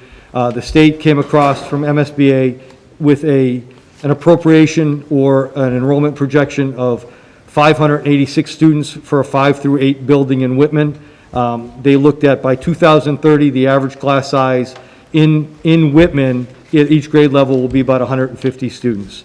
We actually contracted with NESDEC to do an enrollment study, which they came across, and their enrollment projections were pretty spot on with MSBA. And after having a conversation myself with Diane Sullivan from MSBA and our liaison, they also agreed to move our enrollment projection up to about 675. So that's what the new Whitman Middle School will look like, 675, if the towns move forward. I will showcase in building committee meetings what the enrollment projections will look like, and they're pretty staggering for our district. If we want to start looking by 2030, that our enrollment at this high school might be a little about 850, if Hanson's enrollment follows projections of Whitman. So I signed off, Mr. Hayes signed off on a letter to MSBA to move us forward, to make sure all our documents were in line. And the next thing, we're looking forward to hearing from them around feasibility. I know the town of Whitman appropriated feasibility money already to do that study, which is great. And then hopefully we'll have a feasibility plan for the folks in the town of Whitman at this time next year or a little bit later, that they can look at moving forward on a building project, whether it be renovation or a new building. Thank you, Jeff. Pilgrim Area Collaborative, Mr. Boyce? Yep, we met by Zoom on Thursday, February 4th. We covered a lot of regular business because we didn't have a January meeting. We're doing the treasurer's evaluation, also doing the evaluation for the executive director, and we'll start our subcommittee for the budget very shortly, and I have been on that committee for a number of years and continue to do so, the subcommittee for the budget. If there's any questions. Questions for Mr. Boyce? Thank you, Mr. Boyce. You're welcome. You can ask me anytime, too. Facilities, Fred? We haven't met since our last meeting. We will be putting forth a meeting together very shortly, so that we can digest the information we received earlier, and also get warrants for this committee's approval for the annual meetings in May. Thank you, Mr. Small. Policy, Dawn? We met on January 25th. We had Jim Hardy from MASC in attendance, talked about the what and why of policy, and the superintendent's role is to implement the how and who does things regarding policy. We discussed specifically policy JIB around student involvement in decision-making and student advisory councils. We talked about policy IMG, which is animals in school. It was a good discussion around the distinguishing between a service animal, an emotional support animal, or a therapy animal, and looking ahead to how, that policy may be adjusted if we're able to allow a therapy animal into schools on a regular basis and so forth for student support, and even staff. So that's pretty much summarizes that. We don't have another meeting scheduled, but I'll keep you posted. Thank you. Insurance Committee, We haven't met since our last meeting. okay. We need a new meeting. Negotiation Subcommittee, Mr. Jones? I believe we are meeting together on March 2nd. Okay. Regional Agreement Subcommittee, We have not met. okay. I'd entertain a motion to adjourn. So moved by Dan. Second by Mr. Boyce. Was it Mr. Cullity? And seconded by Mr. Boyce? I'm sorry, go ahead, Chris. Have we heard from David Forth? Is he, everything okay? He hasn't been here the last couple of weeks.